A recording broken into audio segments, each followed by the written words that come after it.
Marcus Speaks. What's up, everybody? Welcome to another episode of Marcus Speaks. I don't know what the hell's going on with my sound, so I had to get all that tested and worked out and making sure everything was on the up and up. So, I have wasted a lot of time. I was trying to get on at 6:30, come on and start going, hit the ground running, but sound issues. So, we will get into what we do usually when, this great stuff is going on up in the world. So, Everybody, welcome to another episode of Marcus Speaks. I almost said welcome again to Marcus Speaks. I'm your host, Marcus.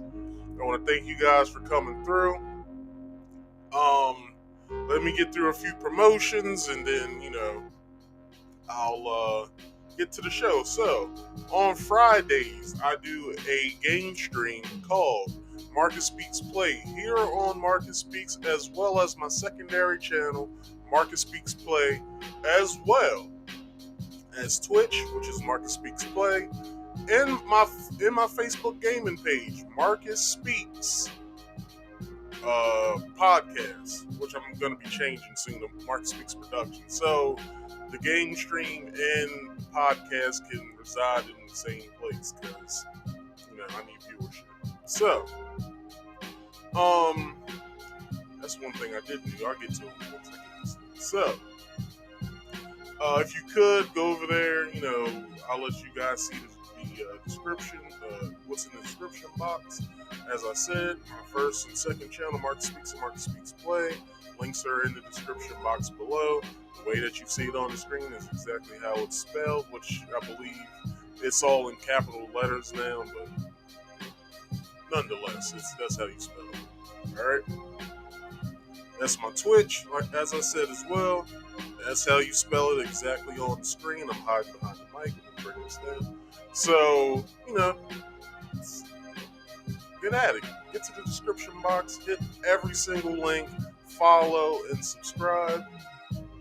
If you have any sort of show ideas as far as a game recommendation, a show recommendation, or I would say a story recommendation. As far as a show recommendation is a segment that I can do during this show or a review show or something I can be doing with Marcus Speaks Play. Alright, so let me know in the live chat that's here. Or on your phone screen or TV screen or your television screen, either where it's at. I believe with consoles it's over here.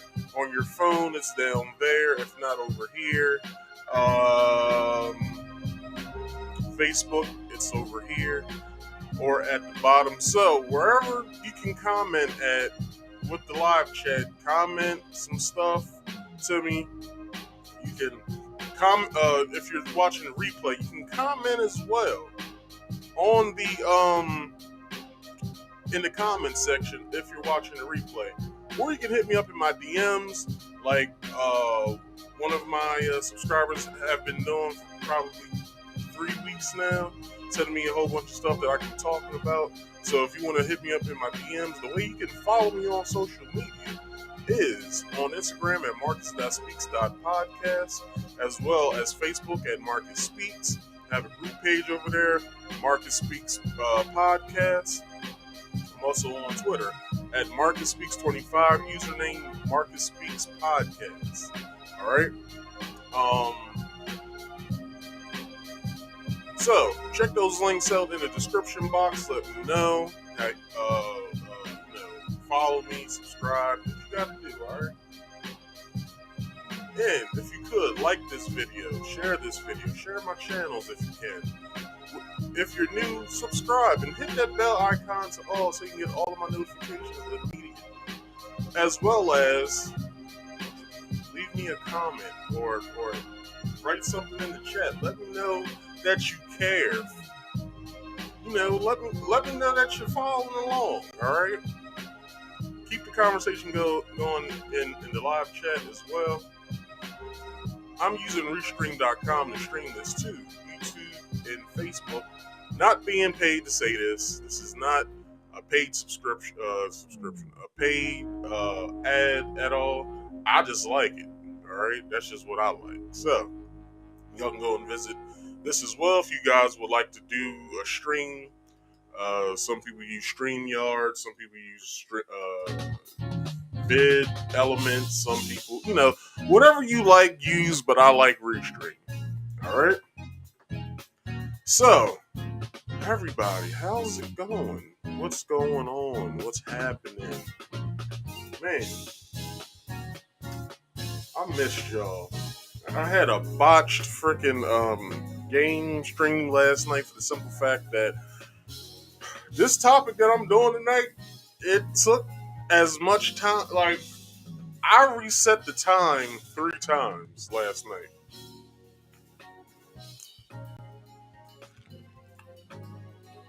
Usually I go on at 6:30. Couldn't make 6:30 because I was still doing research. Reset the time for 7.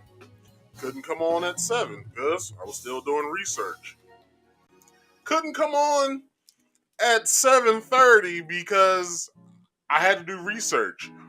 I didn't come on. The time was set for 7:45. I came on probably 25 minutes after that because I was still doing research. This is how important I feel as though that today's topic, along with everything else I'm about to cover as well with the top news segment, feels though that it's important. So, get rid of that. So people, if you guys don't already know, when I do my show, I have a series of videos that I play when I make my points. Reason being because it furthers my point along of what I'm trying to say and what I'm reading in the articles that I'm going to bring to you today, as well as my own thoughts. But with that, Facebook and YouTube can possibly flag me for the content that I'm showing. But under federal law, it allows me to do so. It's also in their guidelines of fair use and stuff like that, but whatever. But I'm not going to tell you about fair use and what it is and what it all entails. My past self is going to tell you, alright? Kick it, Marcus. Hello, everyone. I'm going to tell you about fair use. It's the law. Warning. Federal law allows citizens to reproduce, distribute, or exhibit portions of copyright motion pictures, videotapes, or video discs under certain circumstances without authorization of the copyright holder. This is called fair use and is allowed for purposes of criticism, news reporting, teaching, and parody, which doesn't infringe of copyright under 17 USC 107. All right, that was me in the past telling you about what fair use is. Now, the way I want to start today's show off, and it's a doozy. The French actor Juicy Smoothie got sentenced, I believe it was Wednesday. And he basically had this to say when he was being sentenced. Let's get to it. Here's your sentence. I'm sentencing you to 30 months felony probation, and the probation is going to be to this court. You're going to be allowed to travel wherever you want. You do not have to live in the state of Illinois. You can report by phone. I know that if you're going to try to make a living and do some of the things you do, you may have to go to other places, New York and Los Angeles. You can do those things. You will pay restitution to the city of Chicago in the amount of $120,106. You are fined $25,000, which is the maximum fine. And you will spend the first 150 days of your sentence in the Cook County Jail. And that will start today, right here, right now. Mr. Smollett, so the jury found you guilty and I've sentenced you as I have. You have the right to appeal the findings and rulings of the court or ask your sentence to be modified. To do those things, you file a notice of appeal in writing within 30 days. You may also file a motion to modify your sentence, which may have to be filed in writing within 30 days. Anything not stated in those filings are waived for purposes of appeal. You cannot afford lawyers and transcripts. They would be provided free of charge. Do you have any questions? Well, as you can see, that wasn't really much of what he was giving them.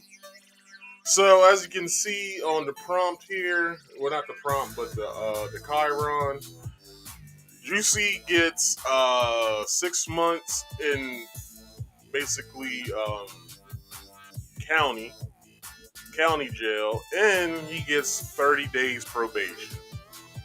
It's not really much. He'll be out by September. He probably may get out faster on good behavior. And then he still has to, do the 30 days probation, which I believe, I don't know where he lives. I guess he was living in Illinois at the time of the fake lynching that was gonna happen to him. And then,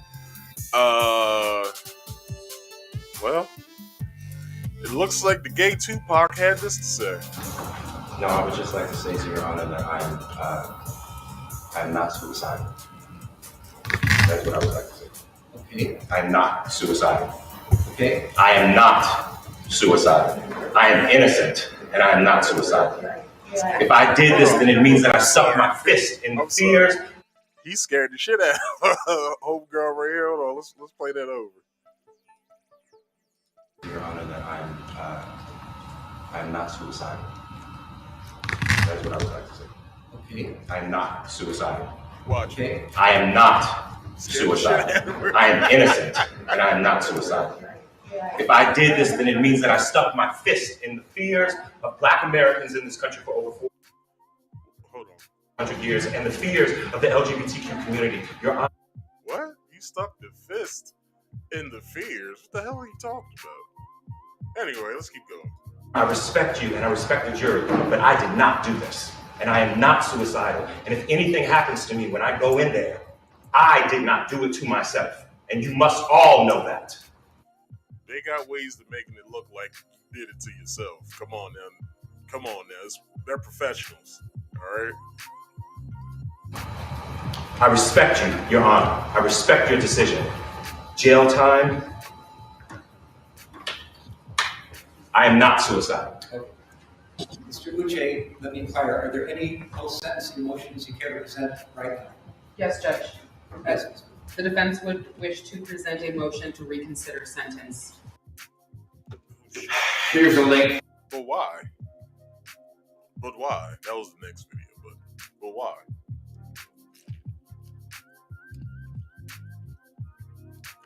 Let him do the 6 months. Allow him to understand that you can't do shit like that. Like, it's ridiculous that when these celebrities are prosecuted and stuff like that, such as Alec Baldwin, they don't seem to feel as though that they should be doing the time that they're given. But it's like, come on now, you did the crime, so do the time. Like, it's easy. Like, you're gonna be in there like six months or so. So just go in there. He's married, so he won't find a boyfriend. So everything's gonna be on the up and up now. Just go in there, do what you gotta do, work out, read some books, and just get to it. That's all you gotta do. It's all you gotta do. I'm switching some things around here.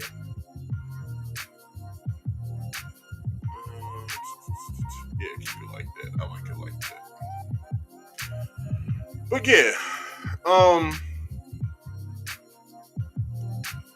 that's all you gotta do though. Like, it's not that hard. All right.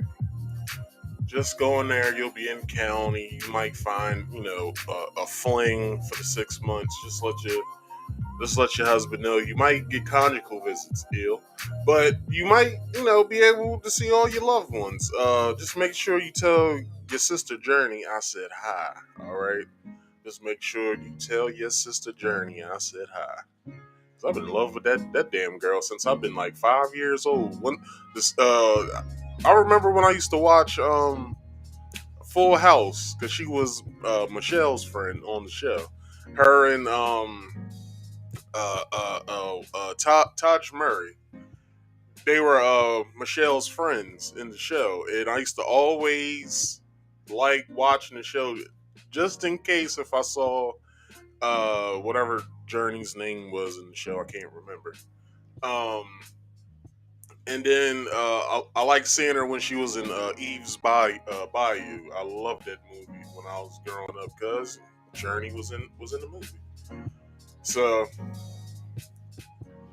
What the hell just happened? Okay, so that was that. That was the whole debacle with his sentencing. He won't be getting out anytime soon until September-ish, early to mid September, maybe late September. And he'll be doing 30 days probation. So he'll be back out on the streets within by late October, early November. So he'll be fine.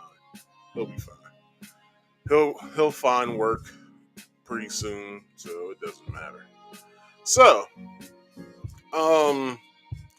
everybody, how about we get into some top news? I don't have a little thing yet, but I'm working on it for the top news. All right. So how about I play this song over when I do the top news.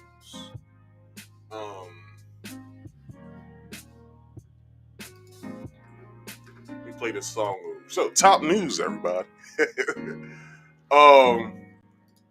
So what we have first, all right? And today, with today's broadcast, I will be mincing words on certain things. I'll just ask you to use your intelligence. I know you have it. Use your intelligence to then figure out what I'm trying to say. It's going to be easy, all right? So, Yowzer begins releasing vax documents by FDA court order, which I believe Texas is the court that they use somewhere in Texas. So, let's get into this video and I will come with the news. If you can go to the site, you will have this video again. Hold on. Here's a link. You can go to the site.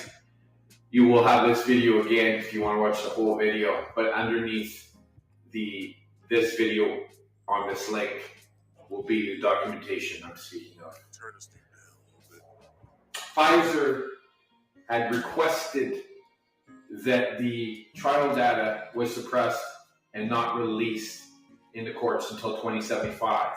2075. 50 years from now. Kind of sounds like the JFK thing, doesn't it? You know, the conspiracy. In which I will say, they closed those documents, those JFK documents. And the very person that closed those documents was our very president, Joe Biden. Let's keep going. Of JFK, right? Kind of sounds like that. Put it so far off in the future, everybody that's guilty of the crimes that they've done are dead, so who cares? Well, it didn't fly. The government forced them to release the documents. They got released yesterday. You know what happened? Here's what happened. The health minister of Ontario quit. Did you hear about this on the news? I don't think so. But you can look it up. Christina Elliott, look it up, see if she quit. Here's the good news about the data. You've all been subject to being guinea pigs for the past 2 years. This is Pfizer only. We haven't got Moderna's yet. I know it's not much better. I do know that it's a bit better though, because I've been watching VAERS and I've been watching Vigi Access, and I've been looking at the various VAERS injury or the various vaccine injury databases. So I know Moderna's a bit better, but don't hold your breath. I hope you don't think he's hiding his identity with those sunglasses and that hat. I'm thinking out loud right now. I hope he doesn't think he's hiding himself. All right, let's keep going. For the past few years, the government has locked us down. They've told us the only way out of this is with a vaccine. They have implemented vaccine passports. They have implemented segregation. They have told us. They have bullied, coerced, forced. They have forced federal workers. They have forced restaurants to comply with these vaccine passports. They have forced these draconian measures, all in the name of public safety, because these vaccines were the way out of this. Well, The trial data on Pfizer is out. And what does it do? What does it tell us? It tells us that everything that we were telling you is true. Yeah, Kyrie. Basically all along. All right. So let's get to it. How about it? The FDA turned over thousands of documents related to its review of Pfizer's BioNTech's COVID-19 vax last week, marking the first of several releases mandated by a court in Texas earlier this year. The agency released 55,000 pages of COVID-19 vax review documents last Tuesday, following a loss in court months earlier that forced it to expedite its process to make the hold on. I gotta do something real fast. Gotta make sure I'm in one place at one time. So all right. Where was I at? That forced to expedite its process to make the information available to the public. In a January court order, U.S. District Judge Mark Pittman of the Northern District of Texas required the FDA to release around 12,000 documents immediately and then 55,000 pages a month until all documents are released. Totaling more than 300,000 pages. So, which means we won't get all of those pages until maybe October sometime, maybe early November. But I believe the end of October well, the second to last, if not the last week of October, we should be getting all 3,000 documents, which by that time, nobody's going to really give a damn. But there will be some news. I already know. I can predict it. There's going to be some news in the findings that's going to be monumental, which I believe, and this is just my thoughts, I believe sometime this year we will be back in some sort of lockdown. Some sort of something is gonna have us go back into one. But that's just my predictions. You make your own. Now, the nonprofit that won the case, Public Health and Medical Professionals for Transparency, sued the FDA last September, claiming that the agency denied its request to expedite the release of COVID-19 vacation review documents via the Freedom of Information Act, the FOIA. I went over the Freedom of Information Act briefly on this show or whatever. In a November joint status report, the FDA proposed releasing around 500 pages of the documents each month, which would fulfill the organization's FOIA requests in about 55 to 75 years. The agency must redact confidential business and trade secret information from the Pfizer, from the Pfizer and BioNTech, as well as private information on patients in the clinical trial. Now, one place you can hear some of this information is, let me get to it real fast.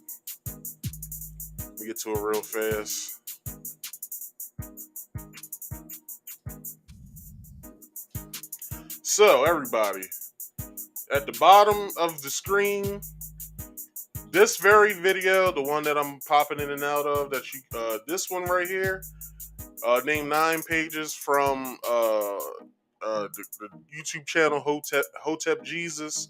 He just went over this last night. So if you guys want to hear what's been happening with everything, I suggest you guys go to the channel Hotep Jesus. Find this video, 9 pages. It's only an hour long. It'll take you no time to watch it and listen to it. go right ahead, be my guest. After this video, watch that video, all right? That's what you guys want to do. That's your homework for tonight, all right? You're in class right now, so you got homework. Now, in its proposal for a 55-year timeline, the FDA noted that the branch that would handle the request has only 10 employees and is currently processing around 400 other FOIA requests. Although the court recognized the unduly burdensome challenges that this request imposed on the FDA, is concluded that the release of these documents is of paramount public importance, stating the expediting the process is not only practical. Hold on.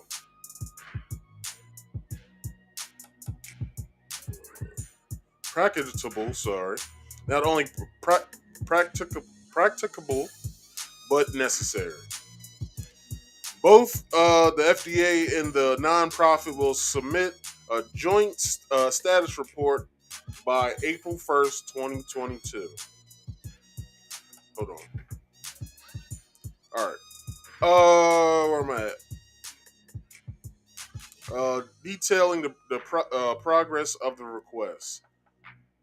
The FDA turned over thousands of documents related to its review of Pfizer's BioNTech's COVID-19 vax last week, marking the first of several releases mandated by a court in Texas earlier this year. The agency released 55,000 pages of COVID-19 vacation review documents last Tuesday, following a loss in court months earlier that forced it to expedite its process to make the information available to the public. In January, court order U.S. District Judge Mark Pittman of Northern District of Texas required FDA release around 12,000 documents immediately, and then 55 pages a month until the documents are released, totaling 300 pages, which went over. Nonprofit that won the case, public and medical professionals for transparency, sued the FDA last September, claiming that the agency denied the request to expedite the release of COVID-19 vacation review documents via the Freedom of Information Act. Some of this stuff I'm reading over and over, so let me skim through. Okay, said some of this stuff already. So the content of the documents range widely, with no real explanation of what the files entail. One listed the de-identified data on clinical trial patient demographic and medical history, while another detailed the FDA's response to Pfizer's request for fast-track review. One include post-marketing safety data based on voluntarily reported adverse events. Zach Z, I'm not, it's something, Zawinski, sorry. Zach Zawinski, PhD, and JD, I'm not sure what a JD is. Regulatory strategic consultant at Avalier Health, said that many of the documents that will be released were submitted to the FDA up through the vacation's emergency use authorization and full approval, and may not be material to an overall analysis of the vacation safety and efficacy or efficiency.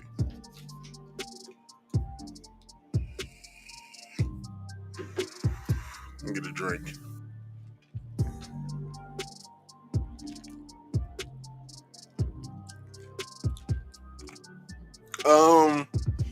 The FDA already published a drug approval package for Pfizer's BioNTech's COVID-19 vax, which consists of which consists of summaries of the FDA review data. The documents that the agency is required to release will likely comprise the unabridged version of this report, Zawinski said. This will literally include every scrap of paper that was submitted to FDA for the entirety of the pandemic, Zawinski told MedPage today. If transparency is what they want, transparency is what they'll get. Which him stating that makes me believe it's some shit, some fuck shit in these pages. But gotta remember, they're releasing 55 pages a month, which means buried underneath of all of these pages will be, excuse me, the information of which people have been trying to look for, which is now coming out. Which, who the hell really is going to go through 300,000 pages? Other than fact checkers, number one, conspiracy theorists, and just well-rounded people who want to know information. So, like myself, it's a website you can go to. It's a website that you guys can go to, and that website, right? That website has like all of these downloadable things you can go to, right? And you can just get all this shit. You can just get all of it. You know what I'm saying? Like, you can get all of this shit. Cause like I ain't even trying to hold you. You can get all of this shit. All right. just letting you know. You know what I'm saying? A friend telling a friend. I'm just trying to let you know. So anyway, anti-vacation advocates have already capitalized on the release of these documents to further call COVID-19 vax into question. Children's Health Defense on a nonprofit that has taken a stance against the use of COVID-19 vax in kids highlighted a list of adverse events reported in the documents, a list that includes any adverse event that occurred in people who participated in the clinical trial, which is all of you guys, all right? Not the initial ones, which they it's what that data is about, but the information of what they don't have is from you guys, all the ones who took it. So that's the information that you guys don't have. Now, let's see. I forgot my place. Even those who receive placebos and is misleading, experts have said. There is a risk of cherry picking and taking things out of context. Zawinski said, just because you will have all of the data in front of you, that doesn't mean you'll reach any different conclusions. Public health and medical health professionals for transparency includes several physicians known for spreading false and misleading information during the pandemic. So that is the first story. So you guys need to find out where you can find those Galzer documents. All right.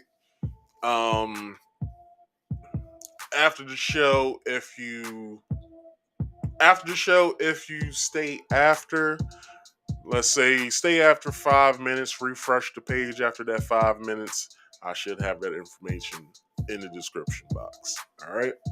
But to the Facebook people, I'm not putting it over there. So if you're on Facebook, you might as well just come on over to YouTube. All right. Now, secondly, has anybody seen the difference in gas prices?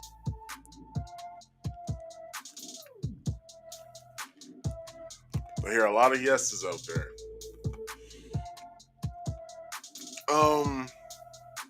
So this is what's happening in the world around us.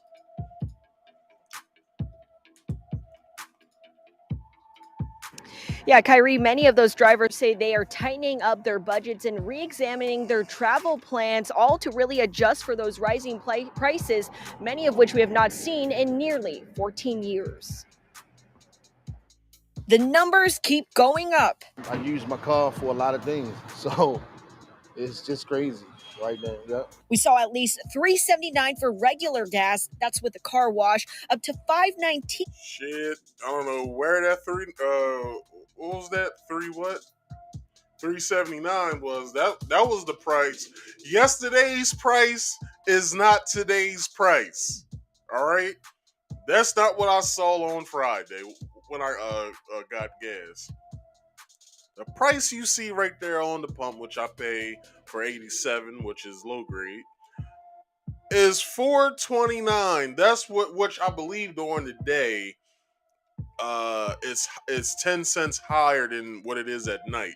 So if you're getting gas, I believe during the day you're getting wherever you go, it could be $4.39, I believe. And then at night it drops 10 cents, which is $4.29. And I might as well say this now, and I might as well not wait until later. Where I go, which is Royal Farms, to get gas, I have a rewards card, so it takes 10 cents off every gallon, which gives me rewards. I can go in and get, food and stuff like that. Which I have so much money up on that damn thing, I can basically buy gas with the card if I want to. So that is the price of gas right now. So let's keep going. For premium, AAA says again there is no end in sight. I have to go to work, so I got to pay what they're asking. It's not like I really have a choice. Prices rose overnight in Maryland by 9 cents, according to AAA. And with peak summer season right around the corner, the agency says those prices could rise even more. It went up. Just think, if this doesn't stop, just think what we'll be paying come late spring, early summer, when people start taking vacations and stuff like that. And let's not forget, food prices are high for the simple fact that gas prices are high, which all trucks take diesel, which diesel prices are way through the roof, sorry. And that's the reason why food prices is high, and then gas is high, and everything's gonna be high. I keep passing by the Chevy dealer that's in my town.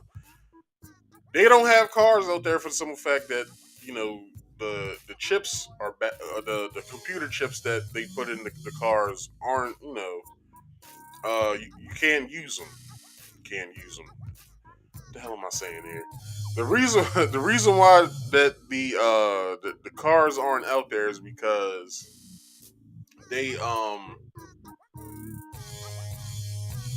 is that there's a chip shortage. So I don't think a lot of places are selling cars right now.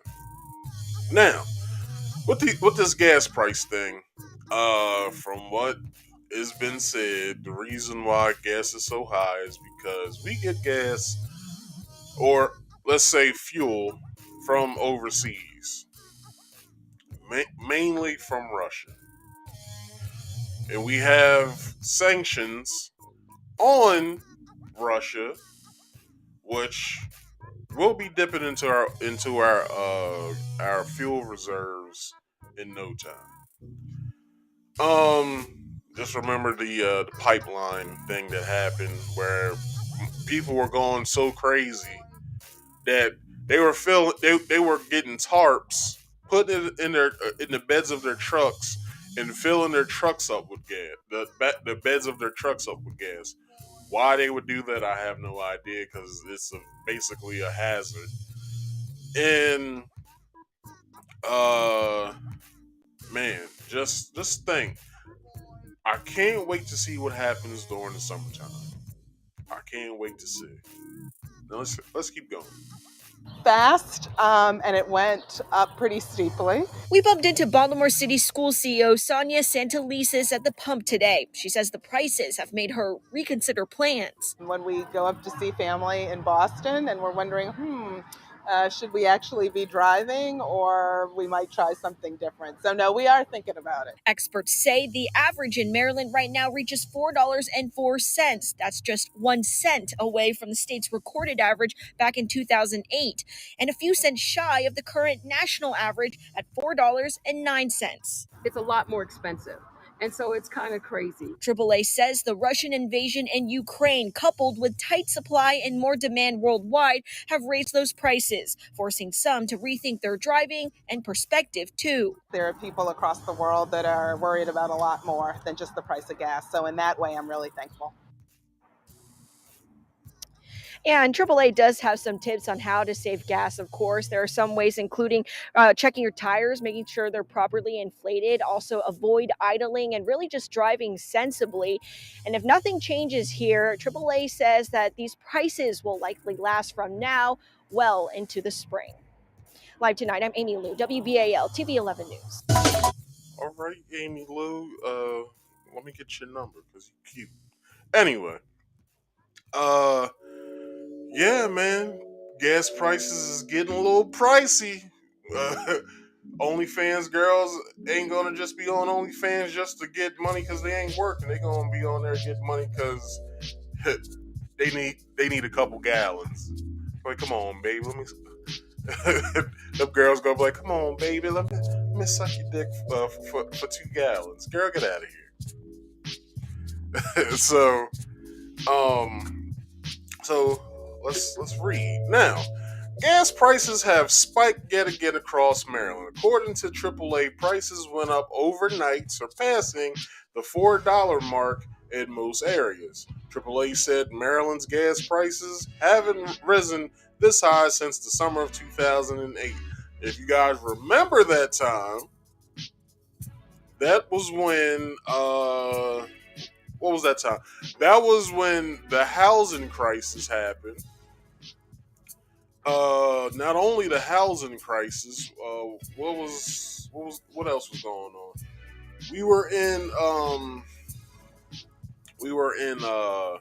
what do they call that?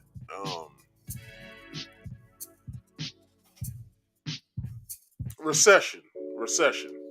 We was in a recession in 2008 because the stock market and all that other shit was just, it was crazy, dog. It was crazy.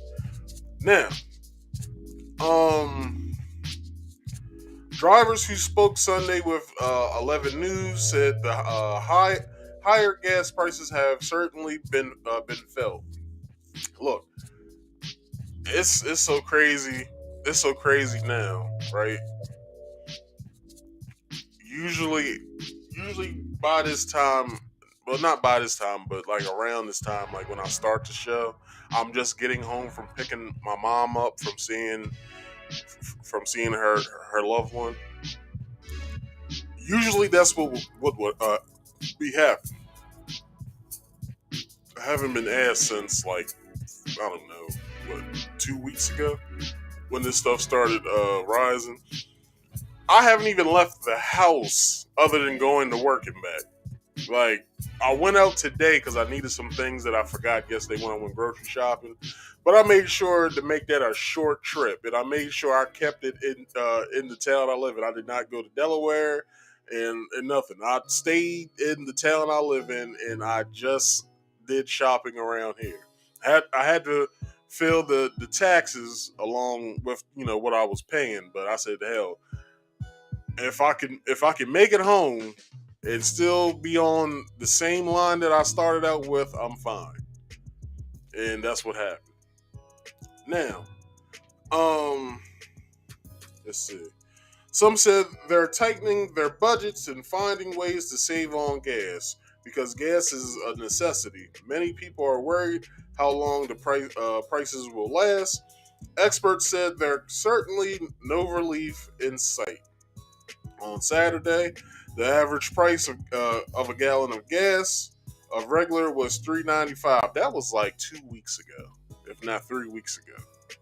And that was even too damn high at that time. I think where it was maybe a month ago, like the beginning of February, if not like mid-January, late January, it was like $3.35, I think.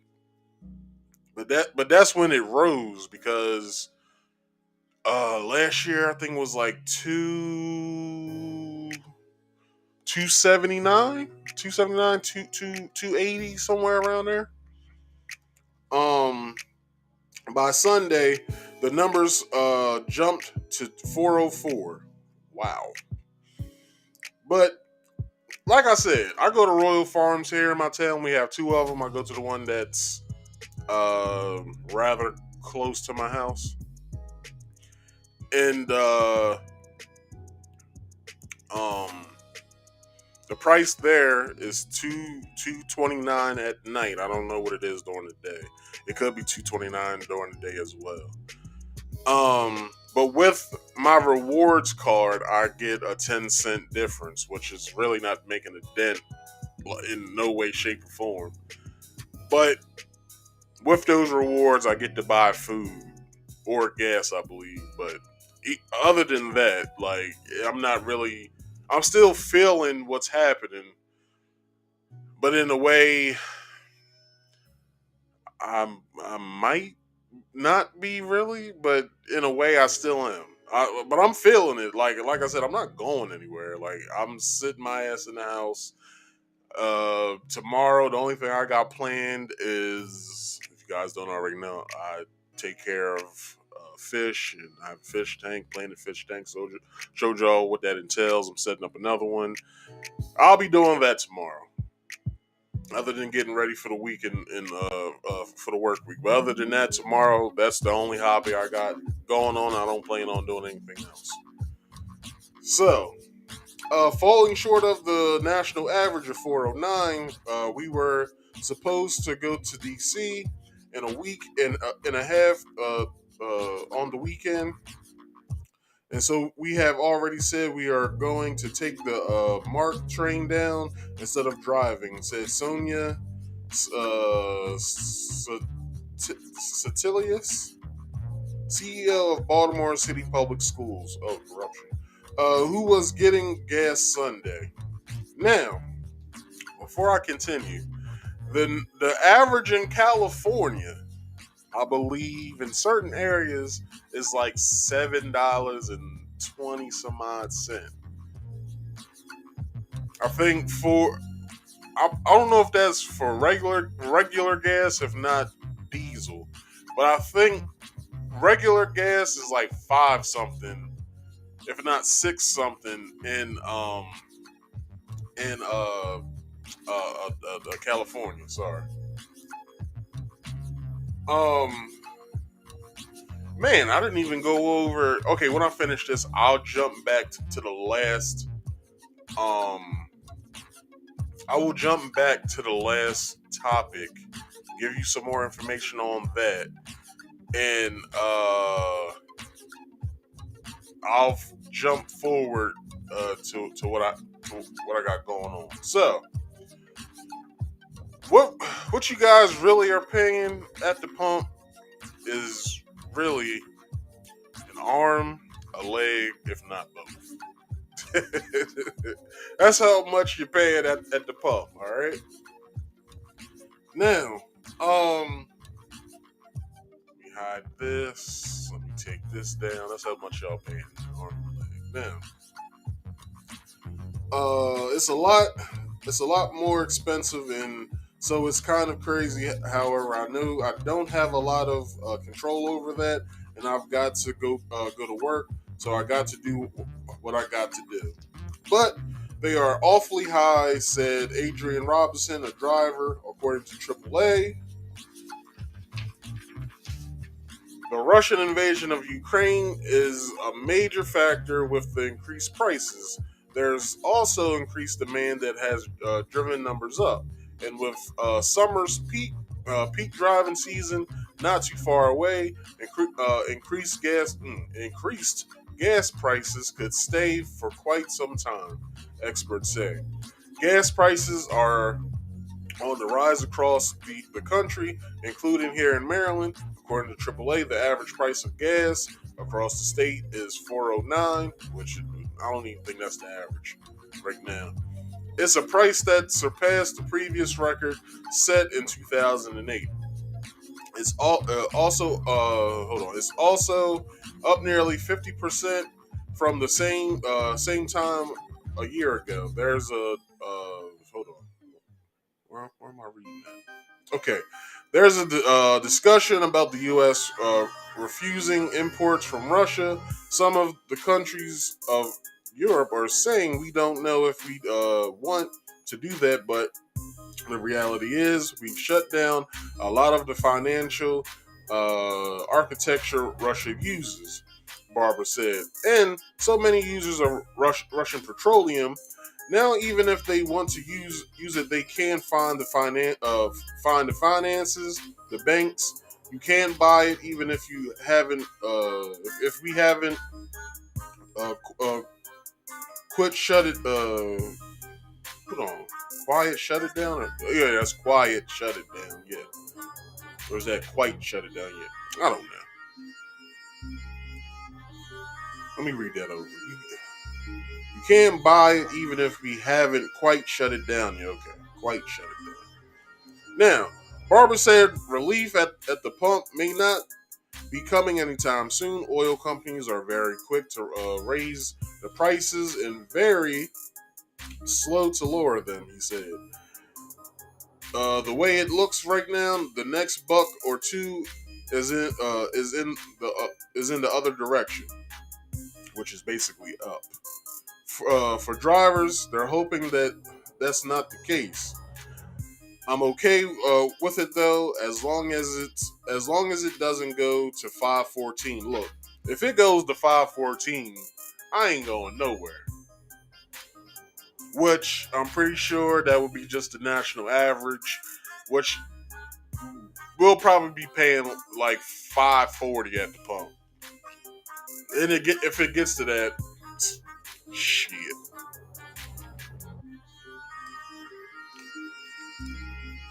Y'all thought the George Floyd protest was bad. Wait until it gets to 540. This whole country is going to be in revolt because we ain't having it.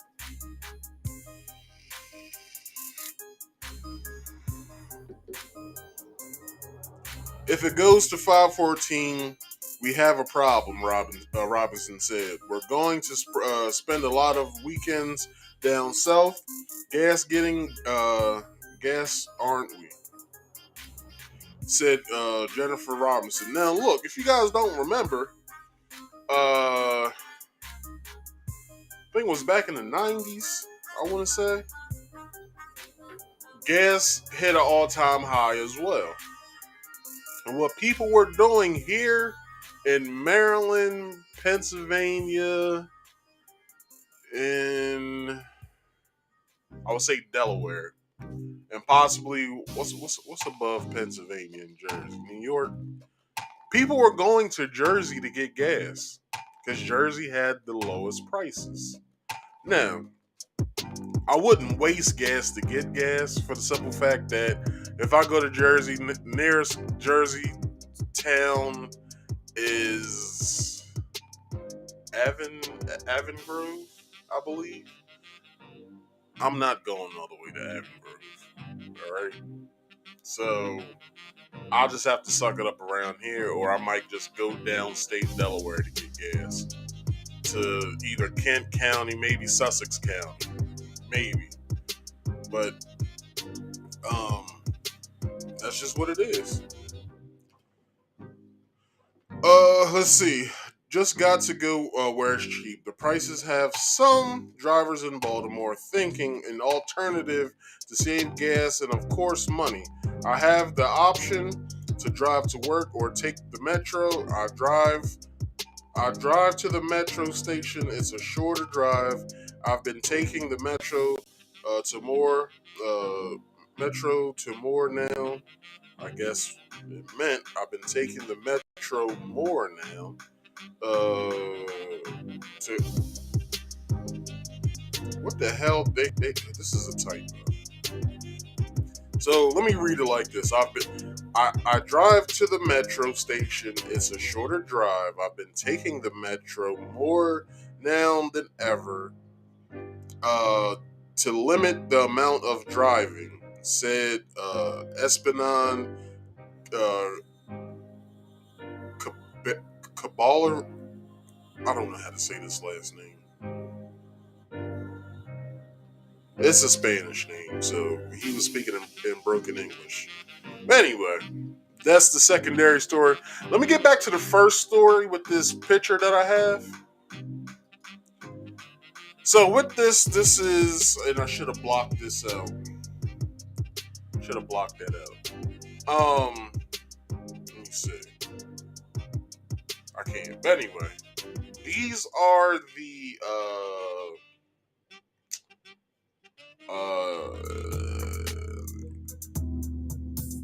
this is the not the search. This is the side effects of what people were experiencing. Now, this is what I'll say. So standard decrease, therapeutic response search, and PTs.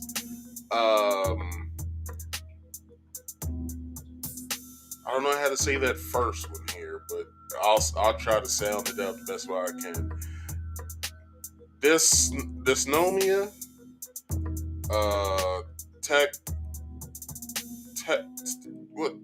technomia, hypoxia, COVID-19 pneumonia, respiratory failure, acute respiratory distress syndrome, which I believe is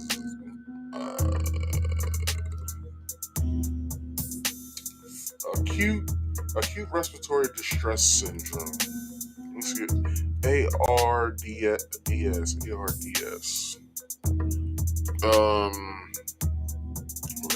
Respiratory distress syndrome. What would be respiratory distress syndrome? What, shortness of breath? I don't know. Cardiac failure.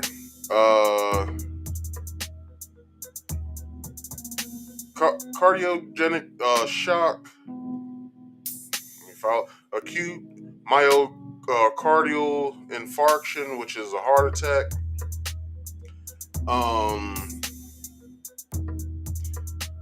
What's that?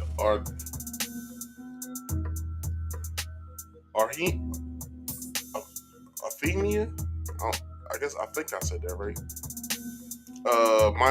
Myocarditis, vomiting, diarrhea, abdominal pain, jaundice, acute. What is that? Acute.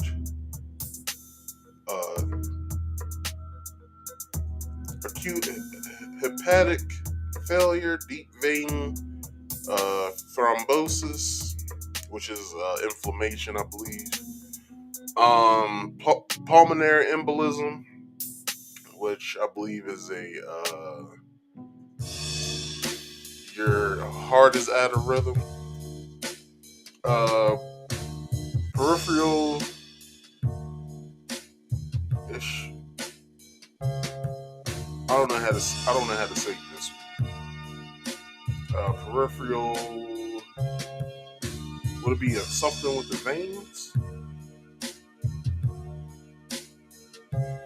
Vasculitis, shock, acute kidney injury, renal failure, which is your renals. They're everywhere, but the way you can get to them is like in the groin area. The only way I know that is in simple fact.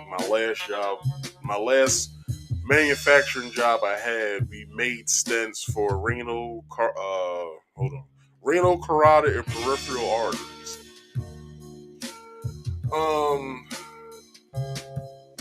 Let's see. Renal failure, altered state of consciousness. Basically, you're confused as fuck. Seizures, I don't know how to say this one.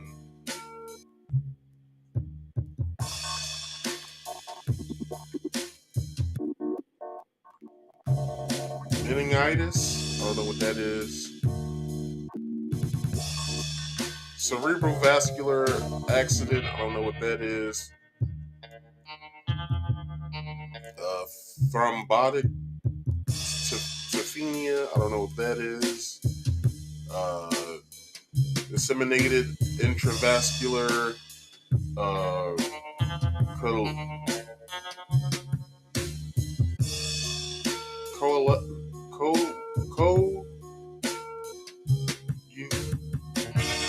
coagulation. Blood clot. It's a blood clot. I don't know if this one is chilblains. Erythema.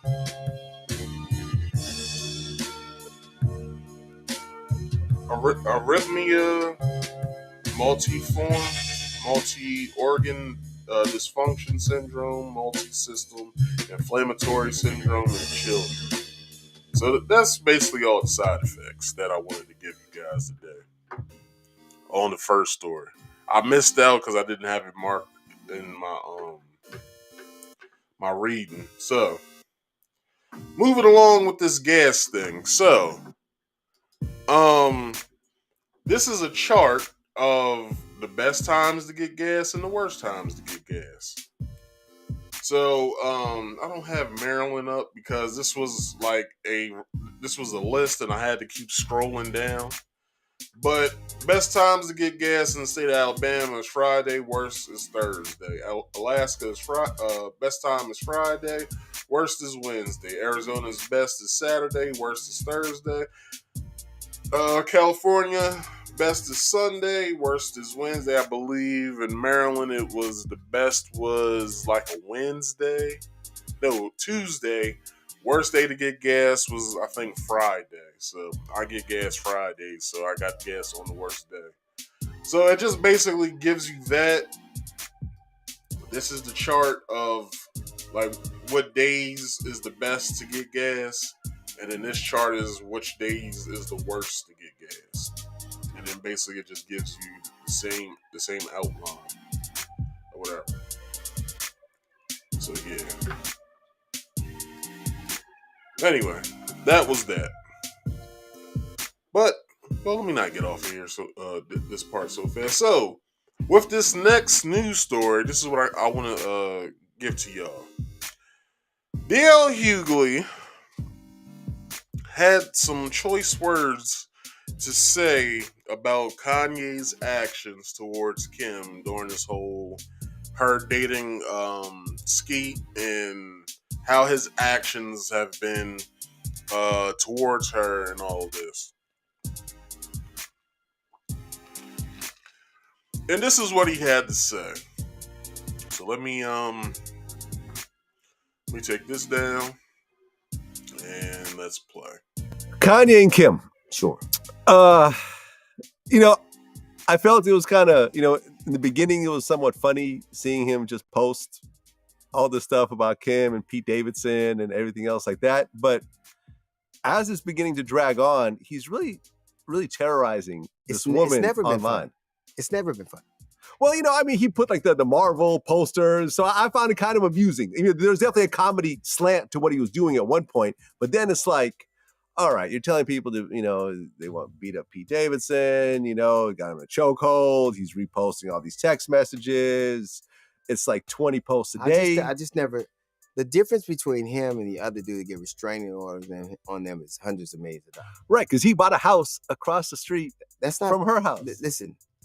Which he should have. They have kids together.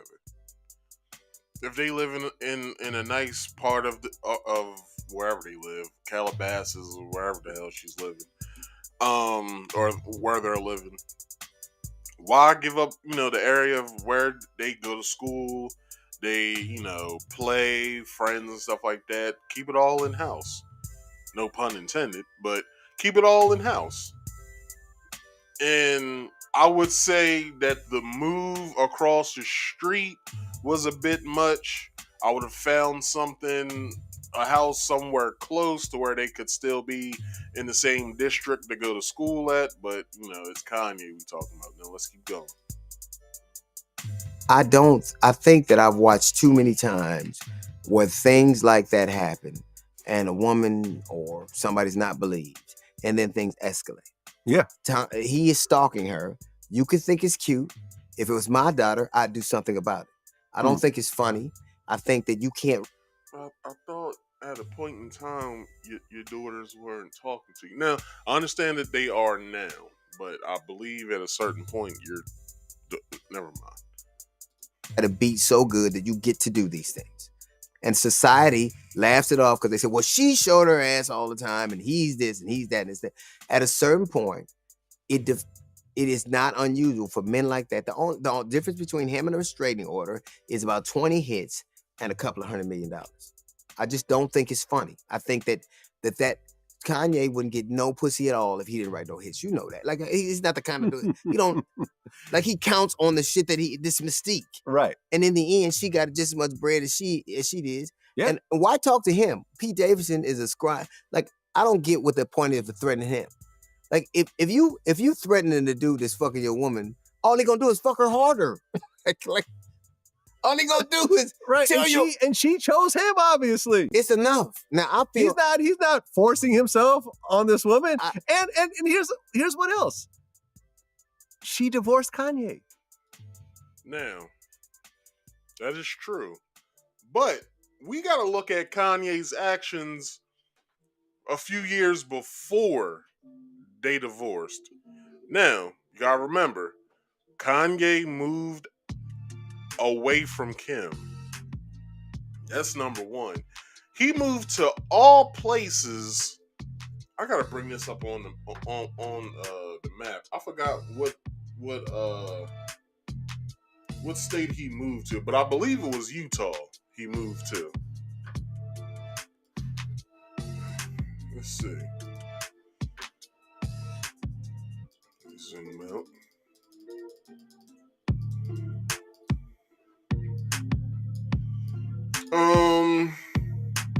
He moved to Iowa.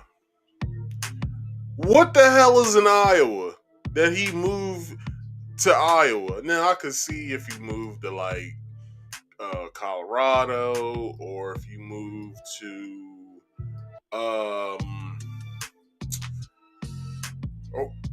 was it no? He moved to Wyoming, not Iowa. He moved to Wyoming. I can see if you moved to like Nevada or like or Texas or Atlanta or New York or something like that. But he chose all places to go. Wide open space, Wyoming. Or was it Iowa? It was either or. Either or. There ain't shit in them states. There's nothing there. Now,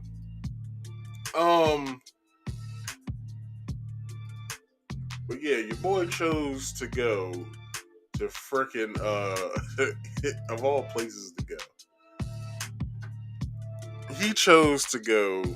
He skipped like 3 states if you're going northeast of California. So he skipped 3 states. Moves away from her. This is when he was going through his weird impromptu rants at his concerts. And he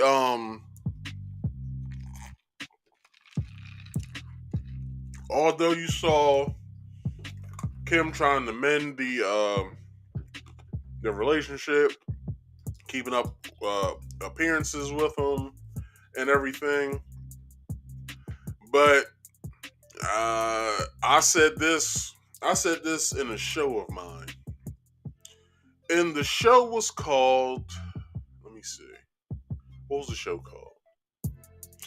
Do you leave mentally before you leave physically? the show title, and I went over a whole bunch of things such as what do you do, and around this time when I was doing these shows, I was basically just going off the top of my head. Some of my earlier shows were just things that I was going through. So a lot of things that I was like talking about in like the earlier versions of Marcus Speaks was just all the things that I was going through, such as like in relationships and stuff like that.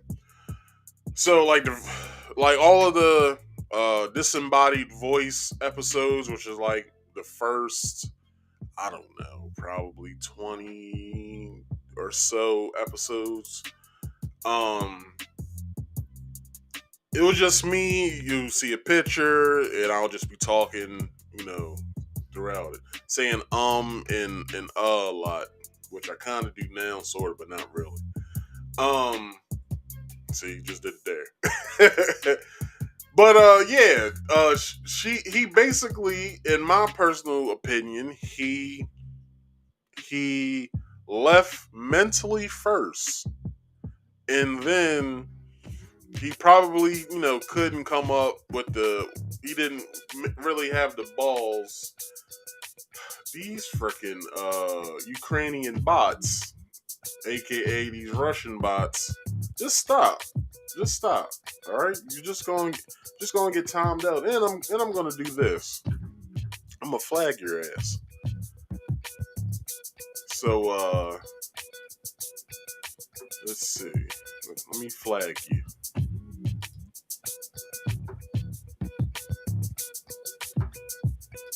There you go. See? But yeah, here we go. So I believe he left mentally before Kim left physically, but he physically left as well. Because, it was a lot of fuck shit coming out about, him and his beef with Drake. Drake talking about that he fucked her. I believe, what's the song that was out?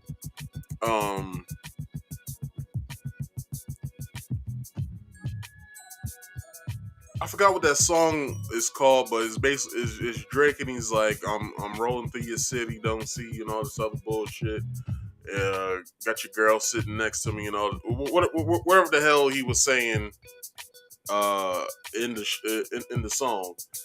But with all of that, he started believing that shit. So he was like, if my bitch is out here being like she was up in that Ray J video, I'm good. I'm getting the fuck away from her. Although I got kids with this chick, but still, fuck them kids. I'm out. You know what I'm saying? That's basically what Kanye said to himself. I'm just thinking out loud. But look. And this is just me talking to Kanye. And Kanye, if you watching, listen up. All right. Let me turn this music off real fast.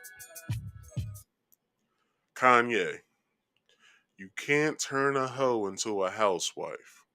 Now I know it's the mother of your kids, but you gotta listen. The hoe was on video.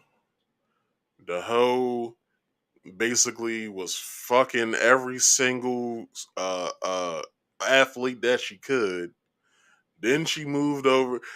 This is Kim's track record when it comes to her being in relationships. Her first marriage was with a millionaire, I believe. And he was quite older than her. I think like 10 to 15 years older than her. Okay, got her that relationship. Then I believe at the time she was working for Brandy, the singer Brandy. Well, no, first she started working for what's the girl's name? Paris Hilton. Then around the same time she was working for Paris Hilton, she was working for Brandy Norwood, the singer. That's how she met Ray J. Now, the way her and Kanye met was Brandy did a song on Late Registration called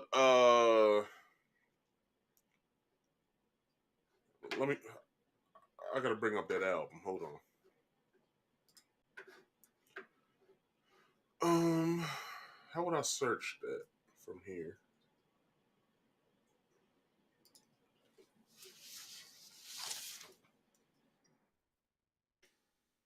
Let's see.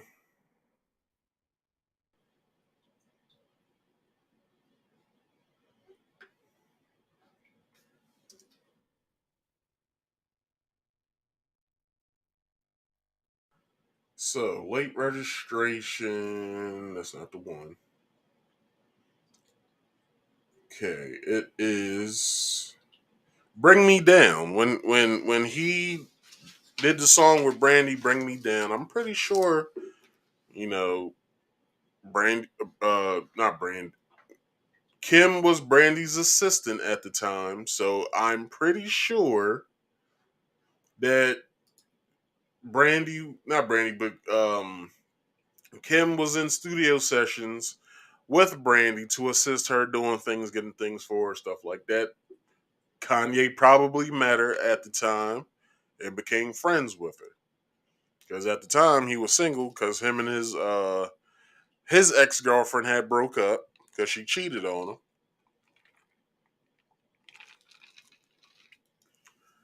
and he stayed single. But he probably was fucking hoes, and then Kanye, his mom died, started fucking all these other hoes, Amber Rose, and whatever hoes he was fucking on tour. Um,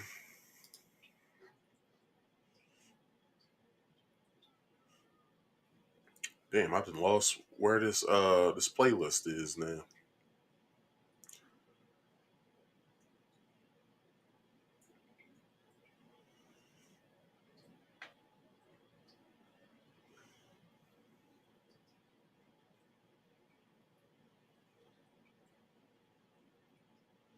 I got it named. What is it named?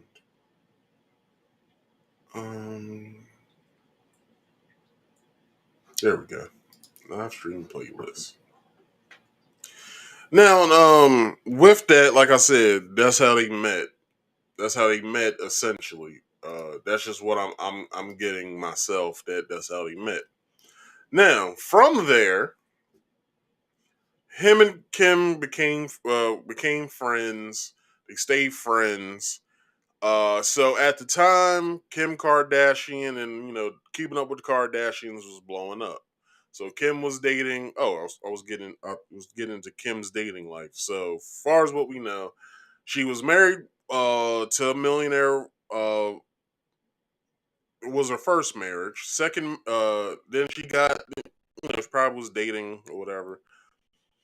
Well, let's go all the way back with Kim's dating history. Kim went to her prom with one of the Jacksons. I believe with one of Tito's sons. So she went to prom with one of Tito's sons, Tito Jackson's sons. Then she gets married around what, like 20, 21 years old to some millionaire guy. Then she gets divorced from him. She dates around. Then she starts dating Reggie Bush straight out of college when he was, I believe, the number one draft pick. Which at that time, yeah, I think it was the number one draft pick, and he went to the Saints at that time. So they were dating. What? Oh shit! I forgot to put Ray J in there. So after the millionaire dated around, dated Ray J, then broke up with Ray J, got with Reggie Bush. So she went from millionaire to singer to athlete, stayed with athletes for a while. She dated, I think, another football player. I can't remember. Then she started dating Chris Humphries. As y'all know, Chris Humphries isn't in the NBA anymore. I think he didn't last after I think he lasted until after the divorce. And then after Chris Humphries, This is around the time when Keeping Up with the Kardashians was hot. So there was spin-off shows. So one of the spin-off shows that happened was Courtney and Chloe, I believe. So with Courtney and Chloe, they had a show together. Uh Courtney didn't want to do reality TV anymore. This is one of the times when she did that.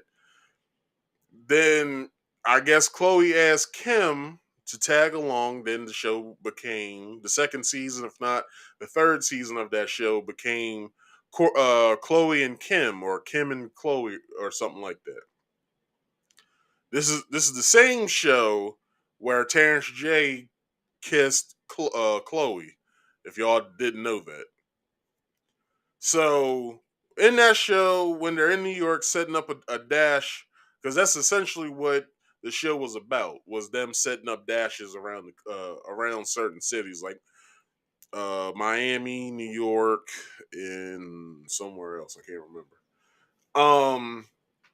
So one episode, Kanye West is in an episode. She's married to Chris and all this shit.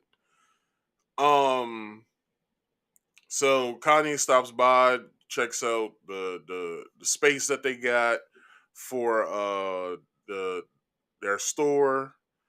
They have a brief conversation, which was on camera, and then he leaves.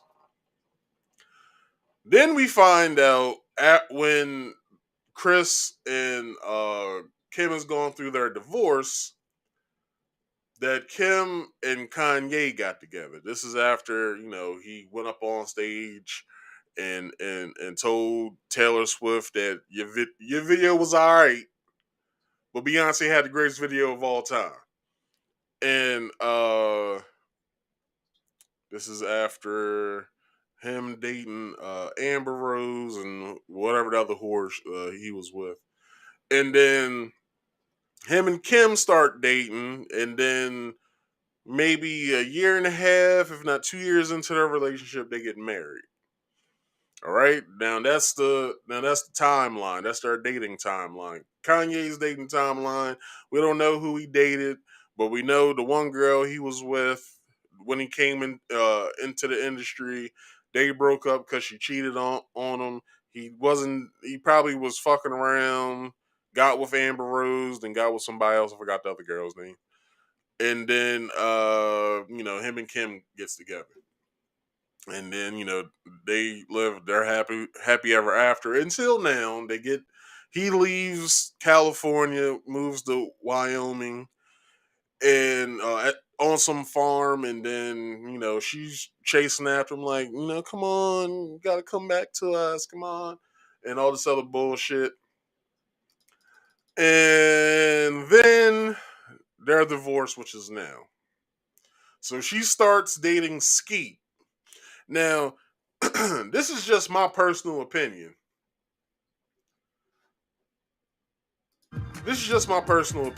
Because, as you can see, who set off "Let's Start Dating White Boys" charge was Courtney, which Courtney always dated white dudes. But the one who started like the "Let's Date like wild and crazy white guys" theme is Courtney. So Courtney gets with Travis Barker. Now Kim's with Skeet Davison. And that's a funny ass name. Skeet. Gets with Skeet Davison, which I believe now Chloe will leave Tristan finally after him dating, fucking everybody and having kids everywhere. This is the person I feel as though Chloe is going to get with is MGK, Machine Gun Kelly. Now, some of y'all might be saying, well, Machine Gun Kelly's with that actress chick. Check this out. who gives a fuck? That's who she's gonna be dating. All right, they're known for stealing motherfuckers from people. So, and they're known for getting cheated on too. So that's gonna be her dude that she's gonna get with. I don't know about the other two girls who their wild and crazy white boys gonna be, but they're gonna get with wild and crazy white boys as well. But I believe the two youngest ones, Kendall and Kylie, they like that black dick stroking up inside of them. So I don't think they'll leave they black dudes because I believe Kendall's with a basketball player. I don't know his name, and then Kylie's been with Travis Scott off and on.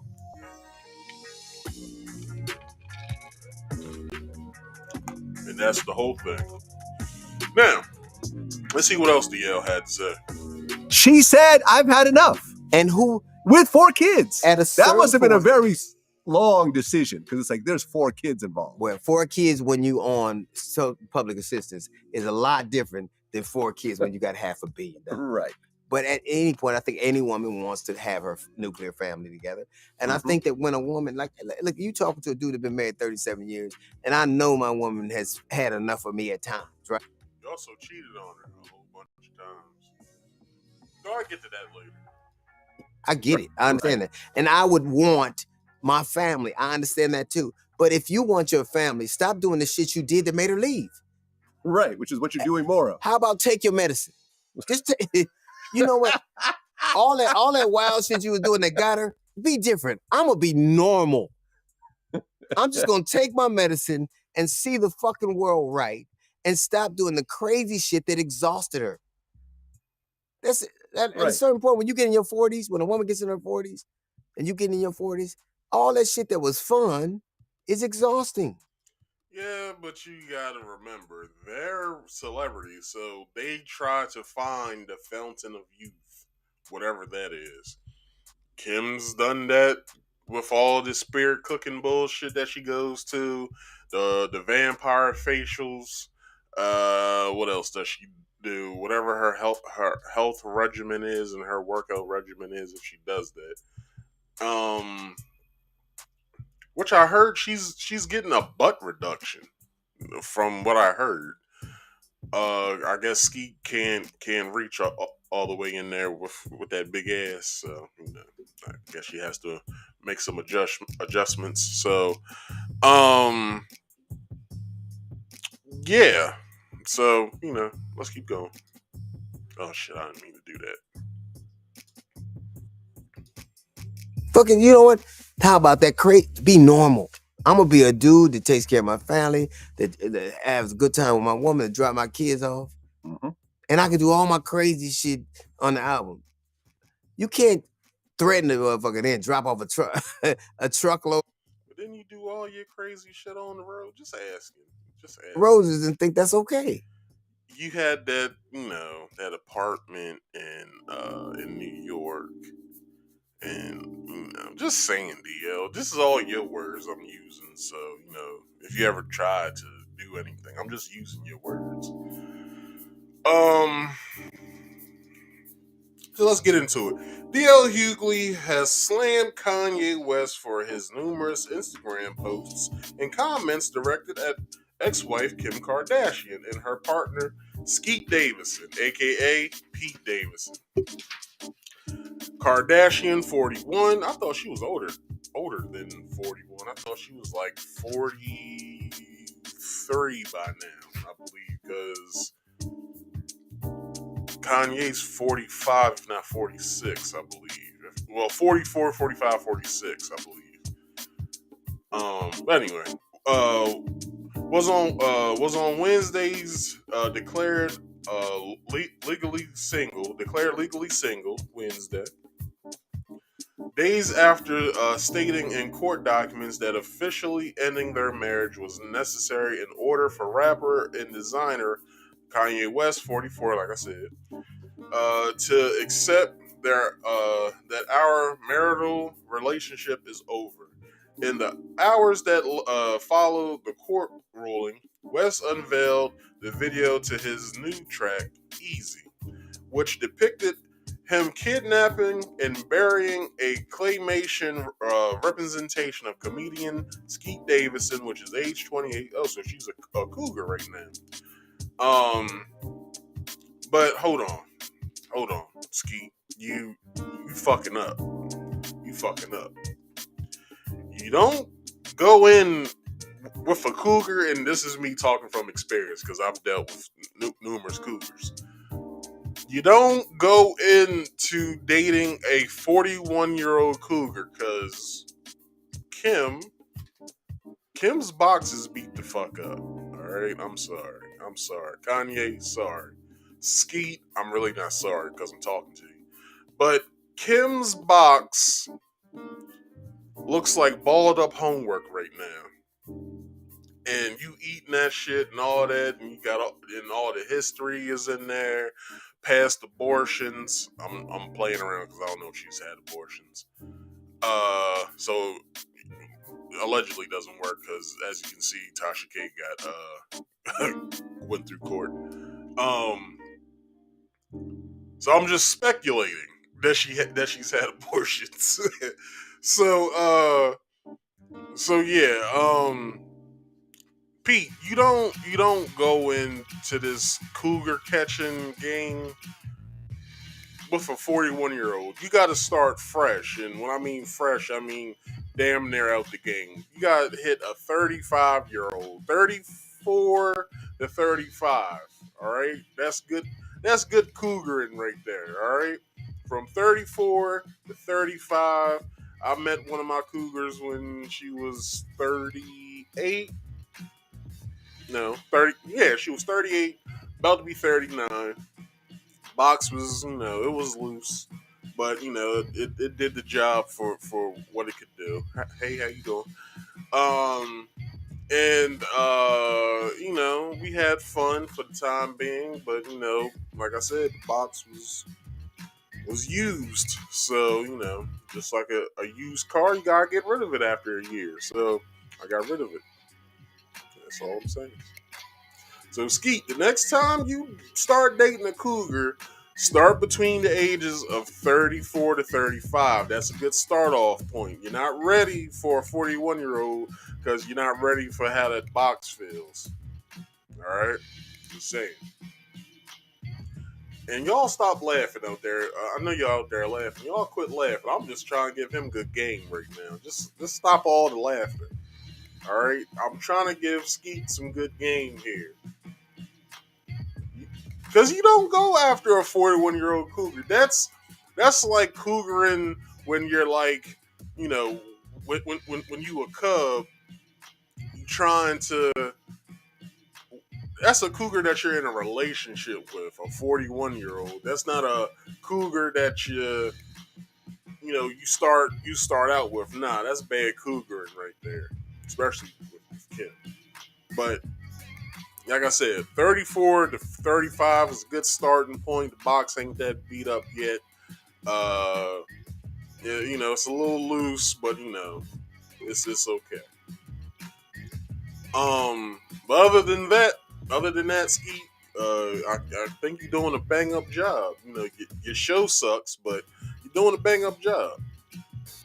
Now, let's see. Who the musician has also attacked it in Instagram posts, which have been funny as shit. I believe the music video, Easy, really isn't that bad because you really can't make out who the severed head is. The claymation kind of looks like Skeet, but not really.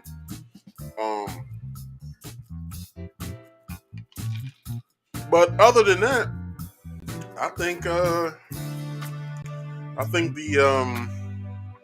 video's alright. But they didn't put Game's actual one verse that he did on the song Easy wasn't put on there. I think Kanye had Game redo his verse, if you guys didn't see that Instagram post or whatever it was, I seen it on Facebook, but it was Kanye and Game in the studio. It was a whole bunch of bloods around them, and they previewed Game's verse, and Game's verse was way more disrespectful than what he did on the release track of it, because he put Kim's name in it and all kinds of shit. So I don't know if Game's on another song on Donda 2, because I haven't listened. I haven't even listened to Donda. So if you guys have listened to Donda, let me know what Donda sounds like. Weighing in on West's flurry of social media posts about Saturday Night Live star Skeet Davidson, radio host, comedian, and actor, D.L. Hughley said that the way West has handled things has never been funny. As he said, less famous men would likely have faced a restraining order. The difference between him and the other dude who would get a restraining order on them is hundreds of millions of dollars, he said in a recent interview with Vlad TV. He went on, I think that I've watched too many times when things like this happen and women or somebody is not believed. But I thought everybody believed women. Isn't that the term, believe all women? Anyway, and then things escalate. He is stalking her. I don't think he is. Well, he probably is. Which, hold on.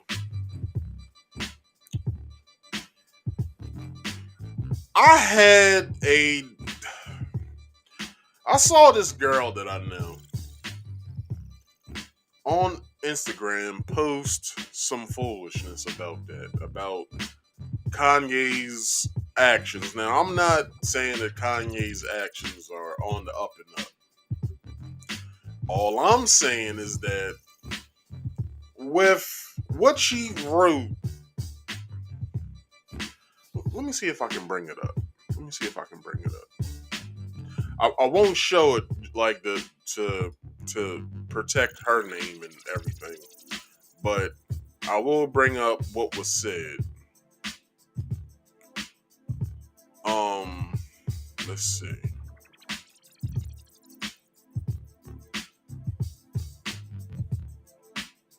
Damn, it doesn't show the post that it was on. I think I can think of what she said. So what she has said was Kanye's actions are the same actions of a man that will kill a woman or something like that. It was something along the lines of that, right? So this is what I wrote to that. So I said I thought she was a lawyer. Maybe she should put her skills to use and worry about being a mom instead of hopping on the next penis she sees and taking scandalous photos for the gram. Just a thought. Right? So, let's see. So she says, no, you didn't message me to justify him harassing her publicly again. I don't care if she is a celebrity or not. No woman deserves to be harassed and publicly humiliated because she doesn't want to be with him. I find it ironic that you didn't mention how he has had two very public relationships while also still being married and abandoning his marriage. He was hopping jets to Wyoming and camping out in Atlanta while posting on the gram, but I guess men can do whatever they want, right? Or can do whatever they want, right? So, this is what I said to fire back. I said, did you read my message? The most important part of the message was she's a lawyer, correct? So if I harass you, but you was a lawyer, wouldn't you use your skills to end what's happening to you? But I guess women only look at demeaning things men say, like hopping on new penises, being a better mom, a better mother. You know, things that they shouldn't and should be doing. But I found it interesting. You made a bad judgment of character of me because I said she shouldn't be doing something that isn't making the situation better. So woe is women when they make bad relationship decisions with guys that mean them no good. When they knew in the beginning, in quote in parentheses, red flags women and men don't pay attention to in the beginning, that that person would mean them any good. Also, I thought Kim divorced him months prior before the public knew about it. I'm just asking. But it's cool. My words always get misconstrued. Sorry for the long text. Uh So then she says, I didn't misconstrue your words. I just took the part that was personally attacking the female. Could you say that again? Bitch, ain't nobody asking you anything. So let's see. I just took the part personally attacking the female in the situation and addressing it. She hasn't passed the bar. Um, she has it to where she takes the test like 24 hours before she goes to court. If and basically she takes the test, if she passes it, she passes it, but it has to be 24 hours before she goes to court. So in a way, she's passed the bar several times. Um, you don't ever comment or message me, so I felt odd that you messaged to bash her. It wasn't bashing her, but this is what I said in response. Okay, so check this out. Either way, she has the legal means, her studies or her money. So why not use them? If it bothers her so much, doesn't seem like it. Let's see. If it will boost sales, the family brand, and her name. So what are we talking about? Her victimhood? I think not. This is a ploy to make money overall. This is a ploy to make money overall, and her hold on, on her and his side. Sorry. So they're both idiots and stupid for fucking with each other and having offspring with each other. That was my response to her. So um but yeah, this whole thing, I want to address this one part. It was in one of these. Um, that she had to say. Thing thing was around like him abandoning his family.